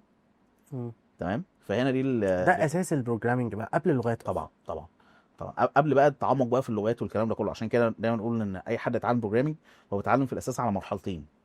تمام، هنا بقى ندخل في جانب تاني بقى، فكره التعلم بقى يعني. قبل ما ندخل في نقطة التعلم دي حابب بس أضيف نقطة، إن مش معنى إن أنت مش مناسب ليك إن أنت تشتغل بروجرامنج إن أنت وحش، ولكن إحنا دايما بنقول إن الناس هو ربنا خلقنا متنوعين. ففي شخص أصلا هو ما بيطقش أصلا يقعد قدام الكمبيوتر، اللي إحنا في هنا فكرة الانتروفيرت والإكستروفيرت. دايما الناس تتكلم الانتروفيرت ده شخص وحش، اكستروفيرت ده شخص حلو. بينما ممكن يكون في البروجرامينج الشخص الانتروفيرت اللي هو بيحب بقى يقعد على الكمبيوتر 12 ساعه 12 ساعه 15 ساعه، بيكون مميز جدا في الحته دي. بينما الاكستروفيرت اللي هو بيحب الناس والاجتماعات والميتنجز وكده، تيجي تقول له تعالى هتلاقيه صعب جدا. بقى بالظبط. تقول له مثلا اشتغل مثلا علاقات عامه او اشتغل في المبيعات وكده، تلاقيه متميز جدا. بالظبط. فهنا فكره ان انت المجال ده مناسب ليك ولا لا، مش معنى ده انت حلو ولا وحش، فاهم؟ بالظبط. طيب خلينا ندخل بقى، قبل ما ندخل على حته التعلم اصلا، انا دلوقتي جيت افتح فيديو على اليوتيوب عن تعلم البروجرام، لقيت في كلام كتير قوي: فرونت اند، باك اند، بي اتش بي، سي بلس بلس، جافا. انت حتى دلوقتي قلت لي مش عارف ويب ديفلوبر، ويب ديزاينر، اب ديفلوبر، في حاجات كتير قوي. فعايز دلوقتي اعرف خريطة المجال ده ايه هي اصلا، خريطة المجال منين بيودي على فين؟ طيب دايما انا يعني بقسم الموضوع لمرحلتين. المرحله الاولى وهي لازم تكون موجوده عند اي ديفلوبر هيتعلم بروجرامنج في العالم كله. هي فكره ايه؟ فكره اللوجيك اللي هو اصلا اساس البروجرامنج نفسها. تمام. يعني دايما احنا نقول ان الكمبيوتر هو ما بيفهمش غير لوجيك معين. يعني مثلا 1 بلس 1 ايكوال 2 ده لازم اصلا انت تعرفها له كلوجيك. لازم تعرفه ان في عندنا حاجه اسمها انتجر نمبر وقيمته واحد، وعندنا انتجر تاني قيمته واحد، وان الاثنين دول لما هعمل جمع ما بينهم يدوني كام؟ قيمه اللي هي 2. انتجر ده زي ثابت يعني، زي اكس وواي او سين وصاد؟ لا انتجر اللي هو رقم صحيح.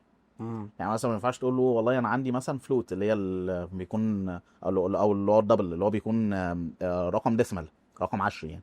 اه. تمام. فلا يعني لازم تعرفه تقول له ان الواحد ده هو انتجر، هو رقم صحيح. رقم صحيح. يعني هو ما يقدرش يعرف من نفسه ان الواحد ده انتجر. لازم تعرفه تقول له ان الواحد ده عباره عن انتجر اصلا، امم. وواحد التاني ده انتجر برضه، وان الاثنين دول حاصل جمعهم هي ايكوال انتجر برضه. تمام. امم. فانت لازم هنا تعرفه ان ديتيلز قوي الموضوع بشكل يعني ايه، بشكل لوجيك اكتر. فاللوجيك ده هو ثابت عند الكل، لازم انت تكون متعلمه. تمام. ده سواء بقى هتتخصص في اي مجال بعد كده لازم يكون في لوجيك. طيب اللوجيك ده بقى بتقسم كده شويه حاجات، مثلا منها لوجيك تفكيري ان انت ازاي هتفكر اصلا، ولوجيك ماثيماتيكال، لوجيك رياضي، بس مش الرياضيات اللي هي ماس 1 و 2 و 3 وهكذا. لا، في رياضيات تانية بتسبورت اكتر في الحته دي، زي الديسكريت ماس، زي الاو ار ماس والحاجات دي كلها. في طبعا يعني ارشح دكتور مصطفى سعد، عنده قناه على اليوتيوب اسمها اربك كومبيتيتيف بروجرامينج، ممتازه جدا في حته اللوجيك، ان انت ازاي تتعلم لوجيك بالبروجرامينج. وده بقى في اي لغه، يعني هتشتغل بقى بلغه قديمه جديده حديثه مش حديثه مش هتفرق. المهم ان انت تتعلم لوجيك، ان انت ازاي تفكر، لان كل اللغات دي كلها بعد كده كلها هتلاقيها اصلا مشتركين تقريبا في 70 او في 80% من السنتكس او من طريقه الكتابه اصلا بتاعتهم. وانا بتعلم اللوجيك هفهم اكتر كمان كل المصطلحات اللي انت بتقول عليها دي، بالظبط. يعني انتجر، فلوت، الحاجات دي كلها. انا دلوقتي لسه شخص زيرو، ما اعرفش اي حاجه عن البرمجه. هدخل على القناه اللي انت رشحتها دي، هنحطها في الديسكريبشن ان شاء الله، واقدر ان انا اتعلم بروجرامنج فروم زيرو، واقدر ان انا افهم المفاهيم البرمجيه المختلفه. دي بالظبط. خطوه رقم واحد. خطوه بالظبط. رقم اتنين. خطوه رقم 2 بقى ان انت بتبدا تشوف التخصص على حسب الدوله اللي انت هتشتغل فيها او السوق اللي انت هتشتغل فيه. بمعنى التخصصات هنا كتير جدا، ما بين بقى الهاردوير، والهاردوير نفسه جواه تخصصات، والسوفت وير، والسوفت وير ده برضه جواه تخصصات تانية وهكذا. فمثلا ما ينفعش انا هنا في مصر تعتبر رائده في السوفت وير في الشرق الاوسط كله. تمام. بل بالعكس، ان احنا كمان احيانا بنديفلوبمنت لاوروبا. تمام. المانيا والدول في اوروبا. فما ينفعش ان انا مثلا اكون في مصر واقول والله يا جماعه انا هروح اتعلم هاردوير. اصلا سوق الهاردوير في مصر ضعيف، ما ينفعش. امتى اتعلم هاردوير؟ لو انا مثلا هشتغل في سوق زي الصين، زي اوروبا، زي امريكا، روح هناك اشتغل هاردوير براحتك. تمام. طب انا هنا في مصر لا، هتعلم ايه؟ اتعلم سوفت وير. برضه نفس الفكره بالظبط. المانيا، يعني المانيا برضه في السوفت وير اكتر بكتير من الهاردوير، عشان كده تلاقي السوقين قريبين جدا لبعض. يعني تلاقي الناس المصريين الشاطرين شويه بيسافروا المانيا. تمام. طيب فده ابدا اعرفه ازاي؟ ابدا اعرفه بكل بساطه ان انا اشوف مواقع التوظيف اللي شغاله في البلد او في السوق اللي انا هشتغل فيه. زي مثلا في مصر وظف، لينكد ان، ان كان. ببدا اشوف ايه اصلا الجوب بوستس اللي بتنزل ايه بالظبط. تنزل والله مثلا موبايل ابس، فاذا انا عندي هنا ديماند او طلب على فكره الموبايل ابس. تمام. فابدا اروح اتعلم موبايل ابس. طب والله عندي باك اند، فانا هروح اتعلم عن الباك اند. طب اليو اي يو اكس، طب الفرونت اند وهكذا. طب ايه بقى المجالات دي كلها؟ خلينا ناخدهم كده ايه، واحده واحده. عندك سوفت وير، هو اي اوبريتنج سيستم، او مش اسف مش اوبريتنج سيستم، او هو اي اب بيشتغل على نظام تشغيل هاردوير. بمعنى مثلا فيسبوك. خلينا الاول نقول ان الهاردوير دي الحاجه اللي انت بتمسكها في ايدك. بالظبط فان انت تصنع اصلا البورده او تصنع الكيسه، ده بالظبط الهاردوير. ده الهاردوير السوفت وير الحاجه الغير ملموسه، ان انت بالظبط. مثلا في عندك ويندوز ميديا بلاير اللي انت بتشغل عليه الفيديو على الكمبيوتر، ده ده سوفت سوفت وير وير. بالظبط. الابلكيشن الفيسبوك، ابلكيشن لينكد ان، ده سوفت ده وير. سوفت وير جميل بالظبط قوي. مظبوط. السوفت وير دول بيتقسموا لايه بقى؟ السوفت وير ده بيتقسم بقى على حسب الماشين اللي هو اشتغل عليه اصلا. فمثلا عندنا ماشين زي الموبايل مثلا، فده كده بنتكلم في سوفت وير مخصوص للموبايل. تمام. طب الموبايل ده عندنا منه انواع. الاي او اس، ايفون مثلا مش نفس التركيبه بتاعت الاجهزه التانيه اللي بتشتغل بالاندرويد. مم. فاذا انا عندي الموبايل اصلا نفسه بيتقسم 3 مجالات: اي او اس واندرويد وكروس بلاتفورم. ده طلع مؤخرا، بيقدر يطلع ابلكيشن على الاثنين، يقدر يطلع ابلكيشن يشتغل في الاتجاهين. تمام. طيب عندنا مثلا الويب سايتس، المواقع. عندنا الشكل كشكل، بس الموقع كشكل ده فرونت اند. عندنا بقى الموقع كلوجيك كفانكشناليتي جوه، ده اسمه باك اند. وعندنا برضو الموبايل كفانكشناليتي، ده برضو باك اند. عندنا برضو التصميم بقى نفسه، الواير فريمز والتصميمات والالوان والحاجات دي، حاجه اسمها يو اي يو اكس. تمام. عندك مثلا ان انت ازاي تختبر يعني ايه واير فريم الاول؟ اللي هي نقدر نقول الشاشات واليوز كيسز. يعني مثلا بكل بساطه، لو انا جاي مثلا عندي منتج عايز اعمل له ويب سايت ابيعه، فجاي بقول لك لو سمحت يا عماد انا عايز ابيع المنتج ده. فانت كيو اي يو اكس بتبدا تعمل ايه؟ بتبدا ترسم الخريطه اللي اليوزر هيدخل من على الموقع، هيدخل فين، هيلاقي المنتج فين، هيلاقي لونه عامل ازاي، هيلاقي السعر فين، هيلاقي الاسم فين، بحيث كشكل كامل. طب بعد الخطوه دي هيروح لانه خطوه بعدها اللي هي اليوزر اكسبيرينس، اللي هو اليو اكس بنسميها، اللي هي اختصارا لليوزر اكسبيرينس، بحيث ان انا اكون عارف اليوزر ده من اول ما يدخل لحد ما يخرج هيمشي ازاي. انا اللي برسم له اصلا الفلو بتاعه. انت تمام بترسم له الرحله اللي هو يمشي جوه الموقع. بالظبط ده بالظبط. اليو اي واليو اكس. ده اليو اي واليو اكس. تمام. اليو اي يو اكس ده بيطلع التصميم ده بشكل ثابت، مش دايناميك.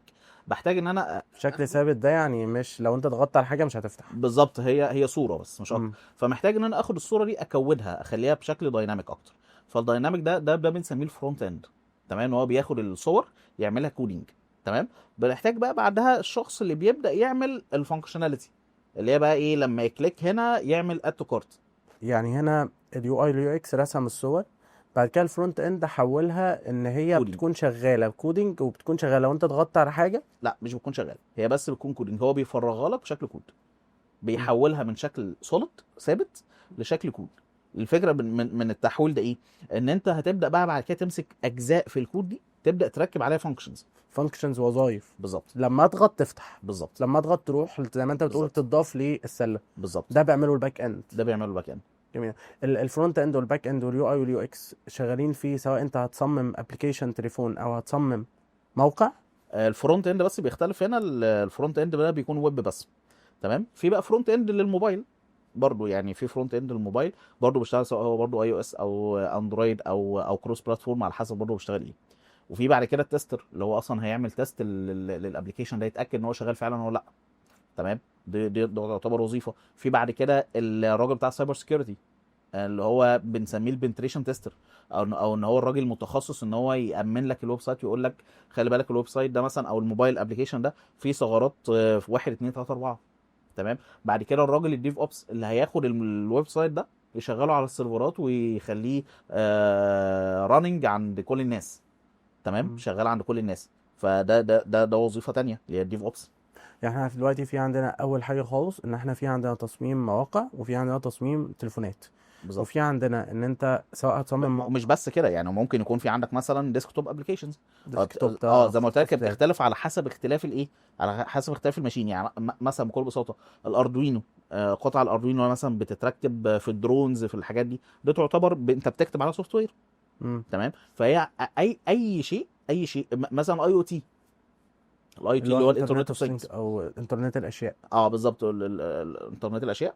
تمام. انترنت الاشياء فاللي هو ايه يعني ايا كان السوفت وير ده اشتغل فين، ايا كان بقى هو اشتغل فين. طيب انا دلوقتي خلاص، انا عايز اتعلم برمجه، فدخلت بدات افهم اللوجيك وكده.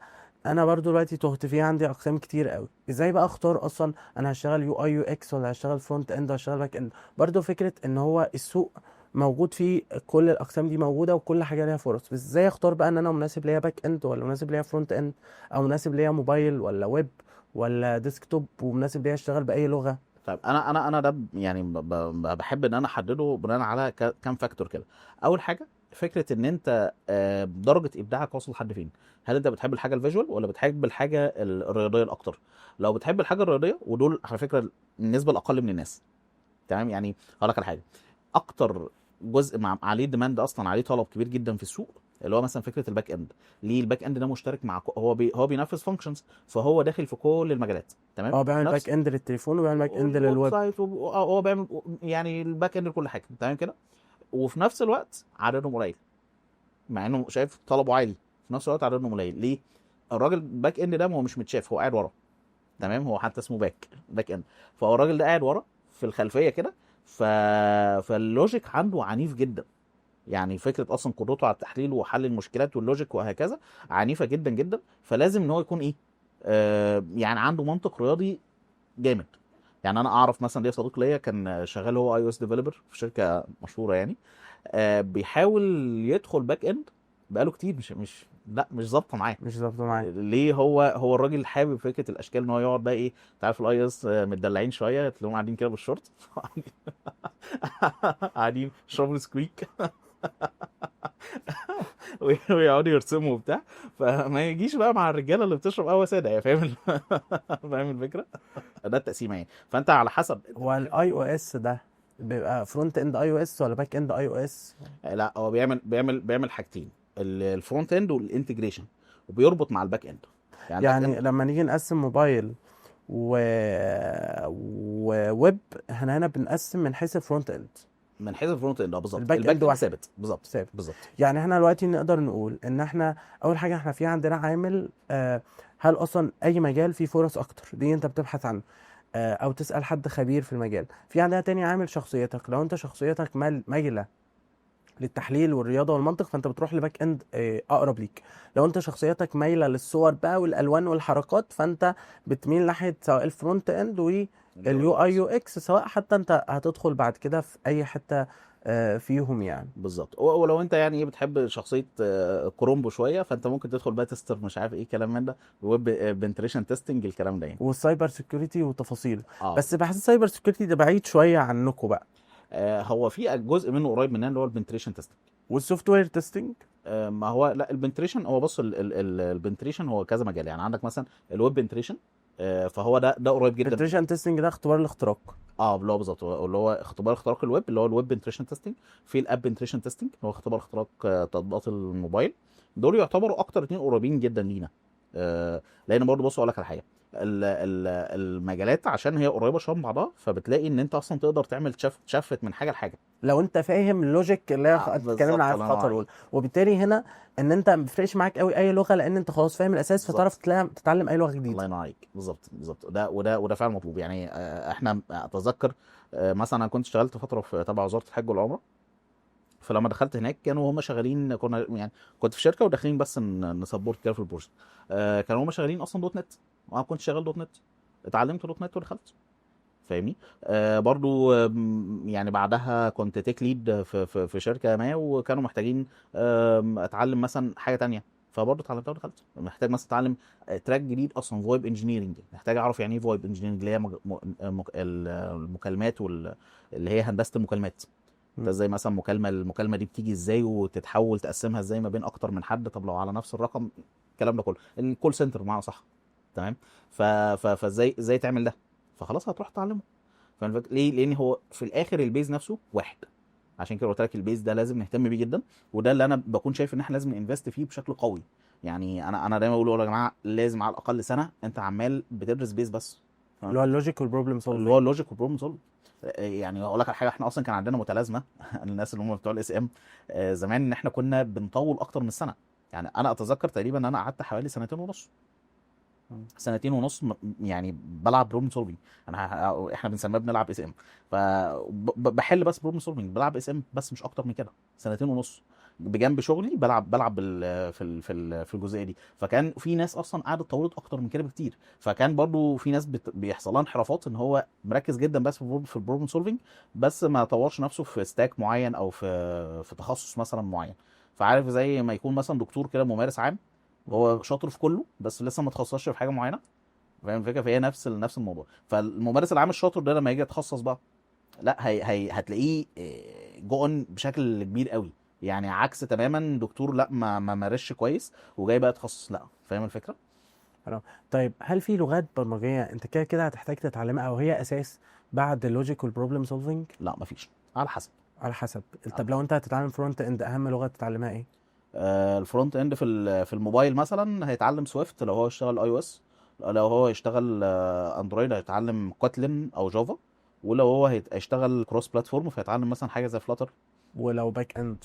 اعتقد كان في حاجه طالعه جديده اسمها كي في ام، حاجه شبه كده، كان لسه بتكلم مع حد عنها، بس انا لسه ما اعرفش عنها كتير قوي في الكروس بلاتفورم يعني.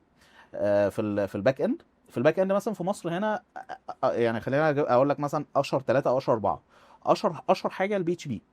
تمام، ليه؟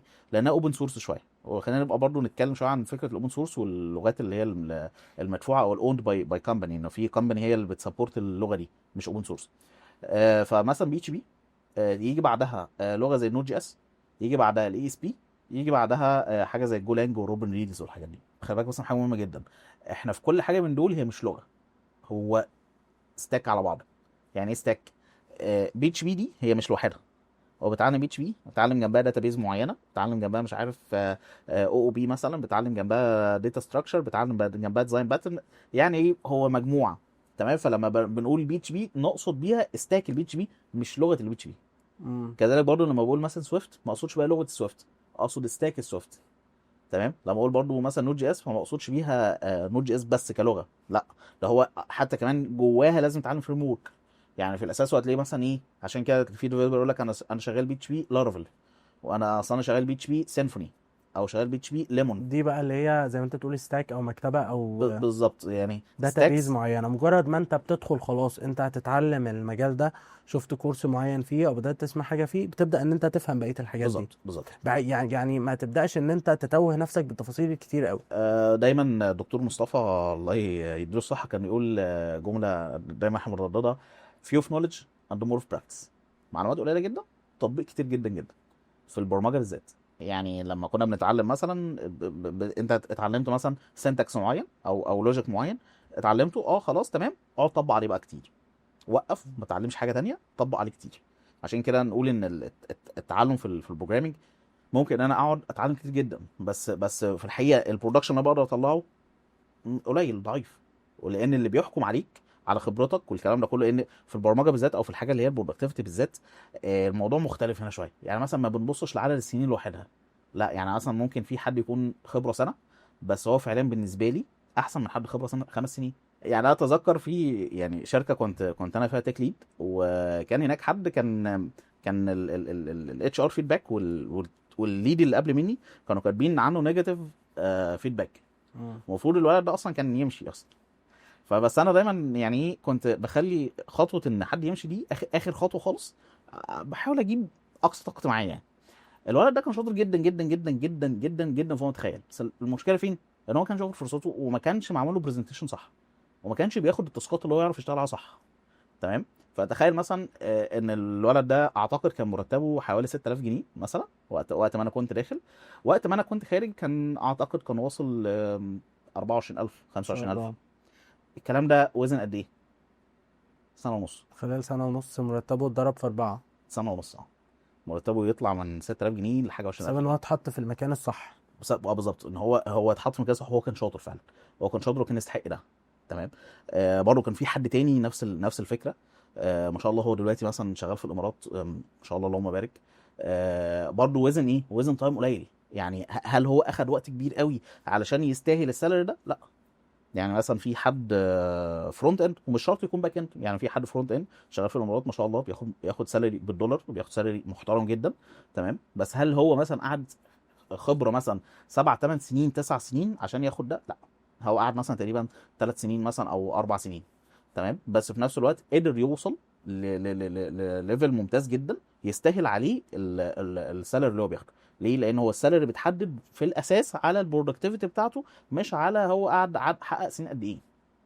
صحيح. تمام، يعني في نفس الشركه. بيطلع مشاريع قد ايه للشركه، بالظبط بيكسب الشركه قد ايه. بالظبط في نفس الشركه في نفس المكان كان في حد كان خبره كبيره جدا، عدد سنين كبيره جدا، قعد طول السنه ونص، طول ما انا كنت موجود ما زادش جنيه. اللي انت بتقوله هنا ان احط نفسي في المكان المناسب ليا، بالظبط زي ما قلناها في مساله هل انت هتشتغل بروجرامر ولا هتشتغل ماركتير ولا هتشتغل بي ار، بالظبط ان انت تحط نفسك في مكان صح. جوه البرمجه برضو حط نفسك في مكانه الصح، سواء باك اند او فرونت اند او يو اي ويو اكس. بالظبط. طيب دلوقتي انا اتعلمت لوجيك وانت رشحت لنا حاجه معينه في الجزء بتاع اللوجيك والبروبلم سولفنج. ممكن برضو عشان الحته دي مش فاكر هي اتسجلت ولا لأ، احنا قلنا الخطوه الاولى لوجيك وبروبلم سولفنج. بروبلم سولفنج في عندنا مواقع وفي عندنا مسابقات متخصصه في الجزء ده تقدر ان هي تعلمك ازاي انت تحل المشكلات، اصلا المنطق بتاع حل المشكلات. اتعلمت ان اللوجيك عن طريق القناه بتاعت الباشمهندس مصطفى، واتعلمت بروبلم سولفنج عن طريق نفس القناه. بدات اطبق على الموقع اللي انت قلت اسم الموقع كود فورسز. كود فورسز، وبدات ادخل في المسابقه زي مثلا بتاعت اي سي بي سي واي سي بي سي واي سي بي سي وكل المسابقات اللطيفه بتاعت بس دي لازم تكون لا شويه معايير كده، لازم تكون تحت 21 سنه، لازم تكون مسجل لطلبه الجامعات غالبا. طلبه الجامعات، ولازم تكون تحت 21 سنه. جميل قوي. الخطوه الثانيه ان انا بدات اشوف شخصيتي ماشيه اكتر مع اي مجال من المجالات التفاصيل دي. وممكن احنا اظن تخصصك الاساسي باك اند صح؟ بالظبط. ممكن احنا حلقه تانية نتكلم اكتر عن الباك اند. في خلال المره دي خلاص انا حددت ان انا هتعلم باك اند او هتعلم فرونت اند او هتعلم يو اي يو اكس. تمام كده، ازاي اتعلم بقى؟ يعني ازاي ان انا اختار اصلا وازاي ان انا خلاص هتعلم؟ احنا قلنا في معيار من معايير الاختيار الشخصيه، هل في حاجه تانية اختار بناء عليها؟ وازاي ان انا اخد خطوه بخطوه بقى حقيقيه يعني؟ بص، هو طالما انت اخترت، عايز بقى تبدا ان انت تنفذ بقى التعليم ده. انا دايما يعني بكون شايفها اللي هي ايه، برضه ما تعرفش تظبطها ببلان قوي، بس تقدر تحط لها common rules، يعني قواعد عامه كده. تمام. يعني مثلا اغلب المشاكل اللي احنا مثلا بنقع فيها، يعني بالمناسبه في كورس اصلا بسجله كده، هو مش كورس، هو تجربه بسجلها حاليا اصلا دلوقتي، عن بتعلم انا لغه جديده اصلا. بتعلم لغه جديده بتكنولوجيا جديده عشان انفذ. عندنا تشالنج كده معين في الشغل عايزين ننفذه، فلازم عشان انفذه لازم اتعلم ايه، تقنيه جديده. وانا يعني متبني دايما مدرسه عندنا في البيزنس، اللي هو ايه، ان انا يعني لازم يكون في حد اخذ الليدرشيب الاول في تكنولوجي معينه او كده، علشان نبدا ننقلها للتيم. يعني ما ينفعش ادخل التيم مره واحده يحصل هرجله. صحيح. فاهم الفكره؟ فانا قلت ان انا اصور السيريز دي بحيث ان هي تكون ايه، يعني بحلوها بوحشها بقى يعني. فاهم الفكره؟ فدايما مثلا القاعده العامه ان هو فكره الانقطاع، ان هو بينقطع شويه عن التعليم، ان هو مثلا بيتعلم شويه بينقطع شويه. ده فكره سيئه جدا. او ان هو بيتعلم بس هو بينبوت بس جوه نفسه. فاحنا بنقول ان الانبوت ده اللي داخل ده لو ما اتعملوش دوكيومنتيشن جوه عقلك، يعني شفت فكره النظري والبراكتس النظري ده لازم برضه تطبقه كده زي سيميليشن كده جوه عقلك نفسه. تمام. يعني كان دايما يقول لك ايه، في الامام الشافعي كان يقول العلم صيد والكتابه قيده. تمام. فانت العلم اللي انت بتتلقاه ده، سواء بقى من فيديو سواء من حتى لو انت في كورس، هو ده ايه، صيد. فانت لازم تقيده بايه، هما زمان كانوا بيقيدوه بالكتابه، احنا دلوقتي بنقيده بايه، بالبراكتس بقى. ان انت بتدخل تكتبه برضه، تطبقه، تبراكتس وكده، فانت خلاص فهمت اللوجيك ده. كمان برضه الاهتمام نوعا ما شويه بقواعد الادخال اللي موجوده عندك، يعني انت بتدخل معلومه جواك ازاي. في ناس بتسمع بس، فهو يعني تلاقيه مثلا حاطط الايربودز في ودانه وبيسمع بس المحاضره، مش اكتر من كده. ده في الغالب يعني هيحتاج يعيدها مره واثنين وثلاثه. تمام. في واحد بيسمع ويشوف، في واحد بيسمع وبيشوف وبيكتب، في واحد بيسمع وبيشوف وبيكتب وبيشرح، بيطبق ده يعني، بيوقف يعمل له برزنتيشن تاني للي هو فاهمه. تمام. طبعا بيكون في تفاوت ما بين كل دول وبعضهم. نسب الذكاء بقى بتختلف من واحد للتاني، وبرضه الافيلابيلتي بتاعه الوقت من واحد للتاني. وبرضه هنا منشن تاني للتايم انتليجنت. الدكتور احمد خير الله كان اتكلم في محاضره كامله عن فكره التايم انتليجنت، وشرح فيها ازاي نستغلها في المذاكره بالذات. اعتقد هي مسجله على ساوند كلاود، هي قديمه شويه بس تشوف اللينك بتاعها حطها في الشات ان شاء الله او في الديسكربشن. يعني انت هنا بتقول في نقطه كده او خلاصه اللي هي ايه، دوس على طول. خلاص انا اخترت باك اند بالظبط. يعني في عندي مشكله ايه، ان في شاب يقعد يقول ايه الكورس ده احسن ولا الكورس ده احسن ولا الكورس ده احسن ولا الكتاب ده ولا الكتاب ده ولا الكتاب ده، ويفضل سنه يختار منهم الاحسن. فانت تقول ايه للشاب ده؟ ابدا بالوحش. ابدا باي حاجه ابدا هتوصل. باي حاجه بالظبط يعني. حتى في اختيار المجال، يعني مثلا اختار باك اند ولا فرونت اند. يعني انت ازاي انت اصلا كتجربتك في اختيار الجزء اللي انت اشتغلت فيه بالظبط؟ هي الفكره فين، ان انت يعني انت ما بتكونش عارف اصلا انت عايز ايه من البدايه. يعني اللي يقول لك اصل انا كنت عارف انا عايز ايه، نوعا ما يعني يشك فيه، شك في مصداقيه كلامه او في الكلمه اللي هو بيقولها. لان في الغالب يعني احنا بنعمل ازاي المنطق البشري اصلا بتاعنا التراي اند ايرور. انت بتتراي وفي ايرور بيحصل، فبناء على الايرور ده انت بتكون عرفت ان هو لا ده غلط ولازم اروح في مكان تاني. ده القاعده الحسيه اللي احنا من واحنا صغيرين اتولدنا بيها، ان هنا ده سخن خلاص فانا اتلسعت مش هلمسه تاني بس شكرا. تمام. فنفس الفكره برضه بالظبط. يعني مثلا شفت احنا جايين من تحت شويه كده، رحنا على جرافيك، بعد كده مش عارف ويب، بعد كده الويب نفسه اصلا دخلت فيه في كذا مرحله. يعني زي ما قلت لك ان انا مثلا كنت خلاص ان انا عارف معلومات سطحيه وبشتغل بيها، بطلع شغل كويس جدا. يعني بطلع شغل كويس، باخد سالري ممتاز جدا وقتها. وقتها من منظوري كطالب صغير وقتها برضو، يعني مثلا 19 سنه مم. مثلا، فبتاخد راتب كويس على الشغل اللي انت بتطلعه. بس لما جيت ادخل شركه تانية لقيت انه لا، انت بعيد. فايه اللي حصل؟ ان انا غيرت وجهتي تماما في الشغل، وتغيير وجهتي ده خلاني بعد فتره صغيره سبت الشركه اللي انا كنت فيها، رحت شركه تانية. مش انت اعلى قلت طبعا. لا هي اعلى في المستوى ولكن كانت اقل في السالري. انا رحت شركه تانية انترنشيب، وسبت الاولى. سبت التانية. يعني انا كانت تاني شركه اشتغل فيها. سبتها خالص سبتها ورحت خالص، تدريب رحت تدريب عشان تتعلم حاجه. علشان هناك في فاليوز اكتر في التعليم، فانا راح عشان اتعلم الحاجه دي. مم. تمام. فدايما هي يعني انت في الحياه تراي اند ايرور لحد ما بتلاقي انت والله لا انا كويس هنا مثلا خلاص انا اكتشفت نفسي في الحلو حلو جدا في الباك اند، احب ان انا احل مشاكل جرب ده وجرب ده وجرب ده، ولقيت ده بالظبط انسب حاجه ليا دلوقتي. بالظبط. ببدا ان انا اشوف يعني انسب كورس قدامي، اشوف مثلا الاختيارات من غير ما اطول، وخلاص بدات فيه وبدات اطبق على طول، وابدا ادوس من غير ما تنظير كتير في بالظبط. الاختيار والحاجات دي. ومجالنا من المجالات اللي تقدر تعمل فيه حاجتين. تقدر تعمل فيه شفت كارير بسهوله جدا. عايز مثلا شفت من باك لفرونت، من فرونت لباك، مش عارف من كذا لكذا، ده تقدر تعمله. وكمان تقدر تعمل حاجه بقى ألذ، اللي هي ايه؟ فكره الميرن ستاك. الميرن ستاك ان انت بتجمع ما بين اتنين ستاك مع بعض. يعني م. مثلا انا باك اند بس في نفس الوقت مثلا افهم في البنتريشن تيستنج، فانا اقدر امرج الاثنين مع بعض بالنسبه لي. وده بنحتاجه لحد مثلا هيمسك تيم ليد، فمحتاج ان هو اصلا يمرن ما بين اكتر من ستاك مع بعض. مش شرط كل الستاكس ولكن مثلا اتليست مثلا 2 3 ستاك، ومحتاج يكون فاهمهم من بره هم عاملين ازاي، وان ديتيلز جوه برضه هم عاملين ازاي علشان يقدر يليد اصلا، ياخد ليدر شيب على التيم. يعني ايه ستاك؟ ستاك اللي هو زي مثلا ما احنا قلنا كده الباك اند ده كده ستاك. تمام. تمام. بل ان الباك اند جواه ستاكس. يعني مثلا بي اتش بي ده ستاك، الجولانج ستاك، الاي اس بي دوت نت يعني ستاك. انا دلوقتي شخص انا مش عارف اصلا، لسه بتعرف على البرمجه، فانا اه فاهم لغه دي هي اللي انا بكتب الكود، ما صح دي كده؟ ده المرحله الاولى، انت و... بتتعلم بلغه. اه. بعد كده بتدخل بقى في الستاك. بعد كده انت تقدر تتعلم اكتر من ستاك مع بعض، تعمل لهم ميرج. الخطوه التانيه اتعلم ستاك، ده بتعلم لغه معاها حاجات تانية. اه بالظبط. ايه الحاجات التانية؟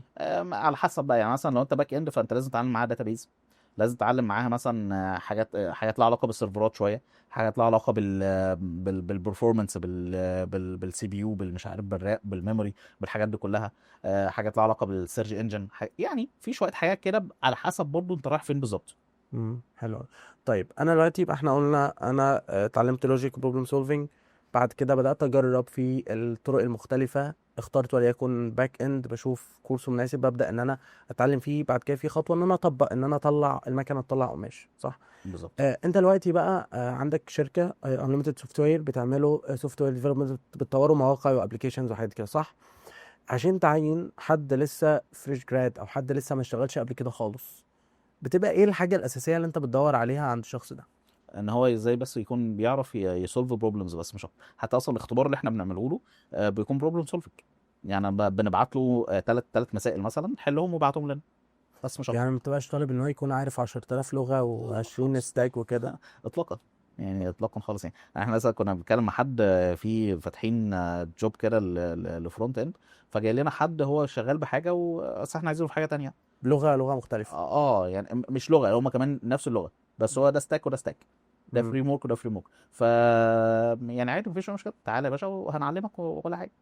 وبالتالي انت بتكون عايز منه ان هو يكون بيعرف يحل المشكلات، عنده بالظبط الخطوه الاولى. بالظبط. طيب خليني اسالك سؤال تاني، هل انت اصلا كشخص عندك شركه وعندك تيم، بتحب تعين شخص ما اشتغلش قبل كده ولا لا؟ وايه الفرق وامتى وازاي؟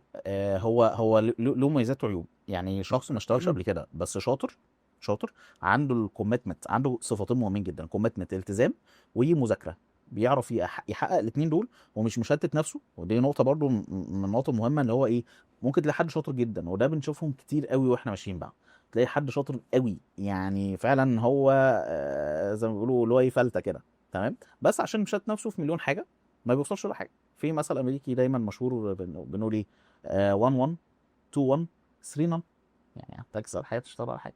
مش شرط الثلاث حاجات دول، ممكن يعني الثلاث حاجات دول يكونوا ايه، حاجات لهم علاقه بالهاف فن شويه، ان هو مثلا ايه بيحب يخرج كتير قوي، بيحب يقعد مع اصحابه على القهوه، بيحب مش عارف ايه، فده بيأثر على تركيزه الاساسي في شغله، او بيأثر على مذاكرته. لان بص، هو بكل بساطه ان ما كانش تلت وقتك الفاضي، تلت وقتك الفاضي بتمبروفمنت فيه او بتطور فيه لشغلك الاساسي، يبقى انت في مشكله، انت في خطر، انت في مرحله خطر عامه، سواء بقى انت في انهي ليفل. يعني لو انت والله بقالك 50 سنه، لازم برضه يكون تلت وقتك الفاضي، الوقت الفاضي تلت وقتك الفاضي انت بتستخدمه للديفلوبمنت. ما ينفعش ان انت تكون اصل انا قاعد بره، اصل انا هنا، اصل انا هنا. لا، التشتتات دي بتكون للاسف بتاثر سلبيا، خاصه التشتتات اللي في مرحله الجامعه.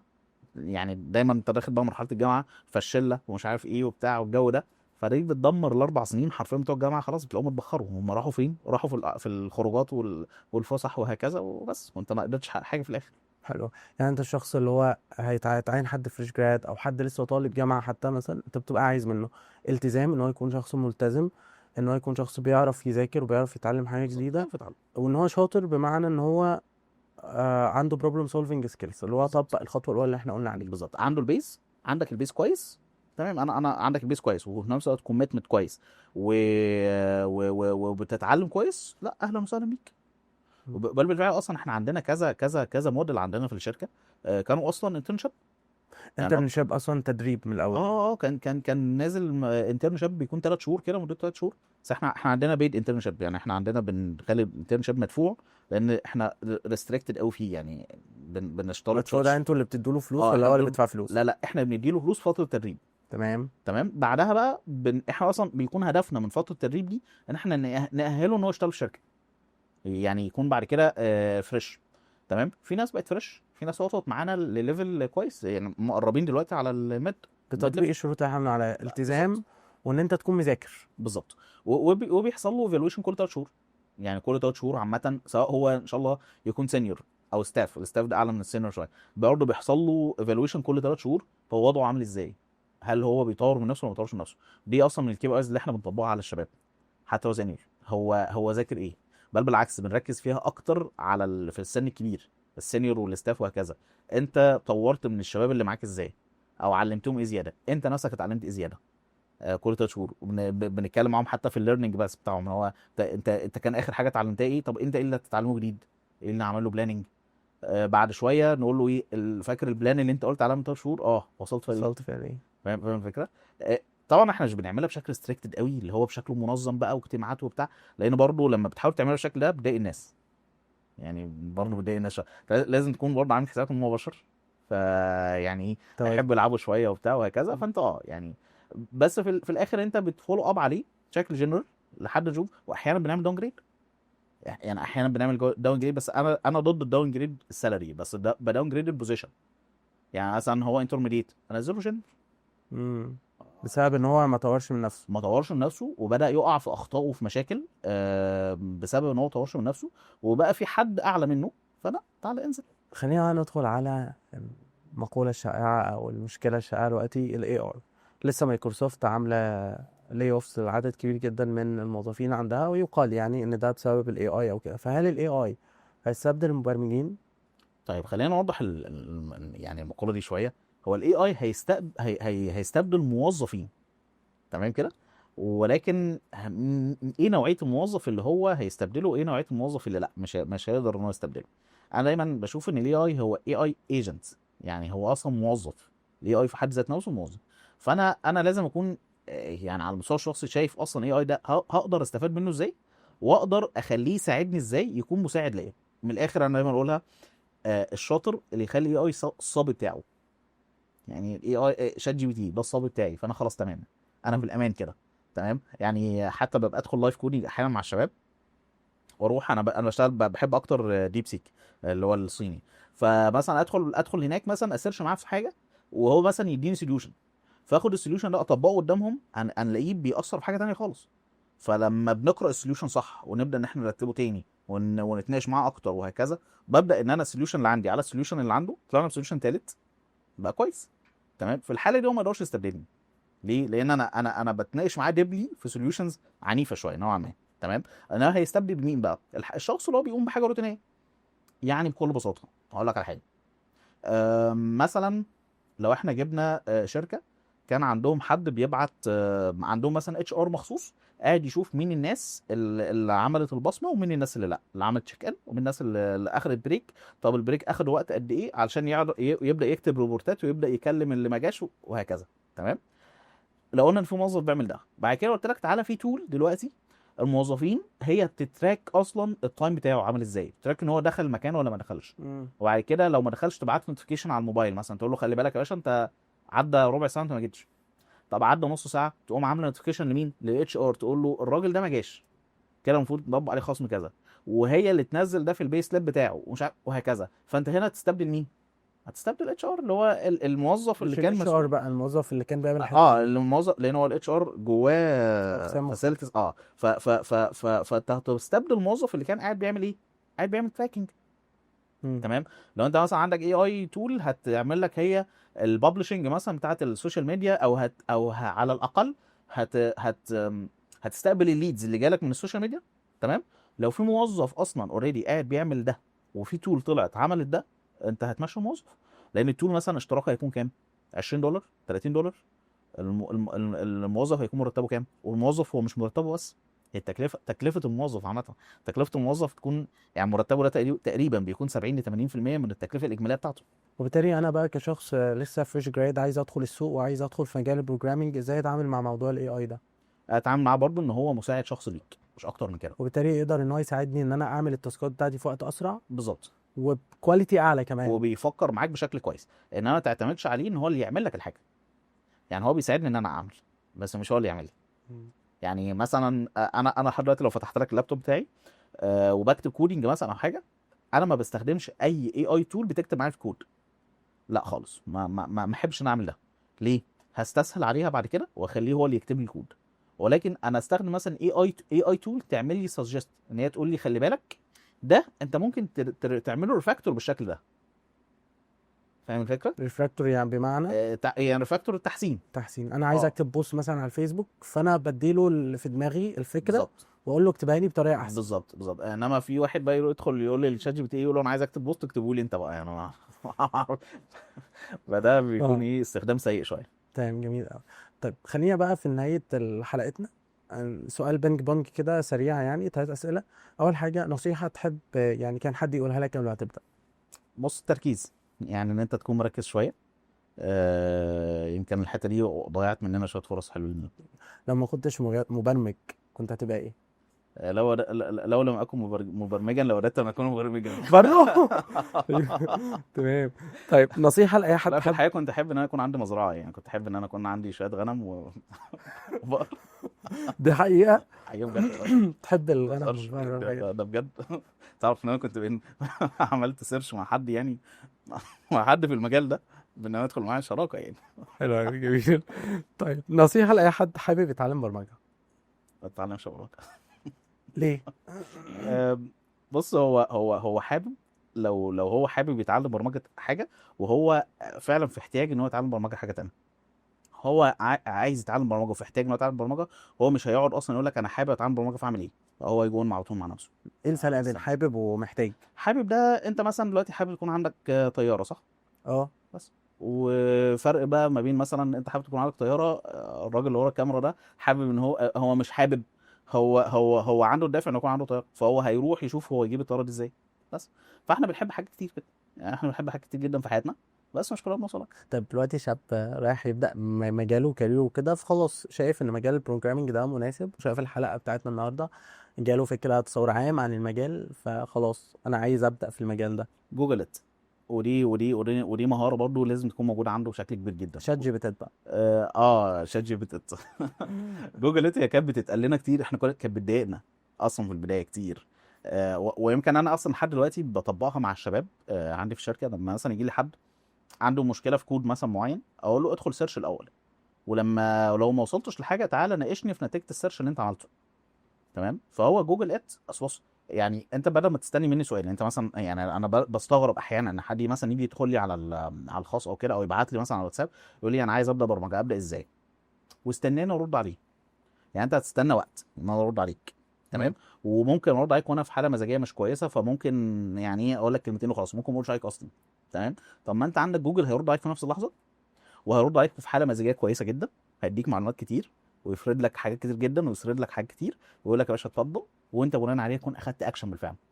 بس اهم حاجه تاخد اكشن بعد ما تقرا بعض الحاجات. بالظبط. خاصه ان انت زمان كنت بتقول في مشكله قابلتك ان قله الريسورسز، اه قله الموارد. دلوقتي المشكله العكس، بالظبط. موارد كتير جدا. بالظبط، بس اكشن ضعيف جدا مفيش. فانت ابدا باي كورس، هو اوحش كورس بالظبط. بس ابدا بيه. صح بالظبط. كده؟ طيب، شكرا جدا ليك يا محمد على الفرصه الجميله دي، انا استفدت كتير قوي النهارده.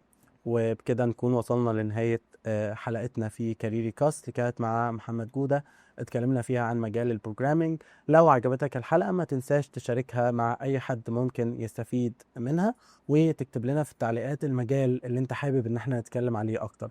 استنونا الاسبوع الجاي.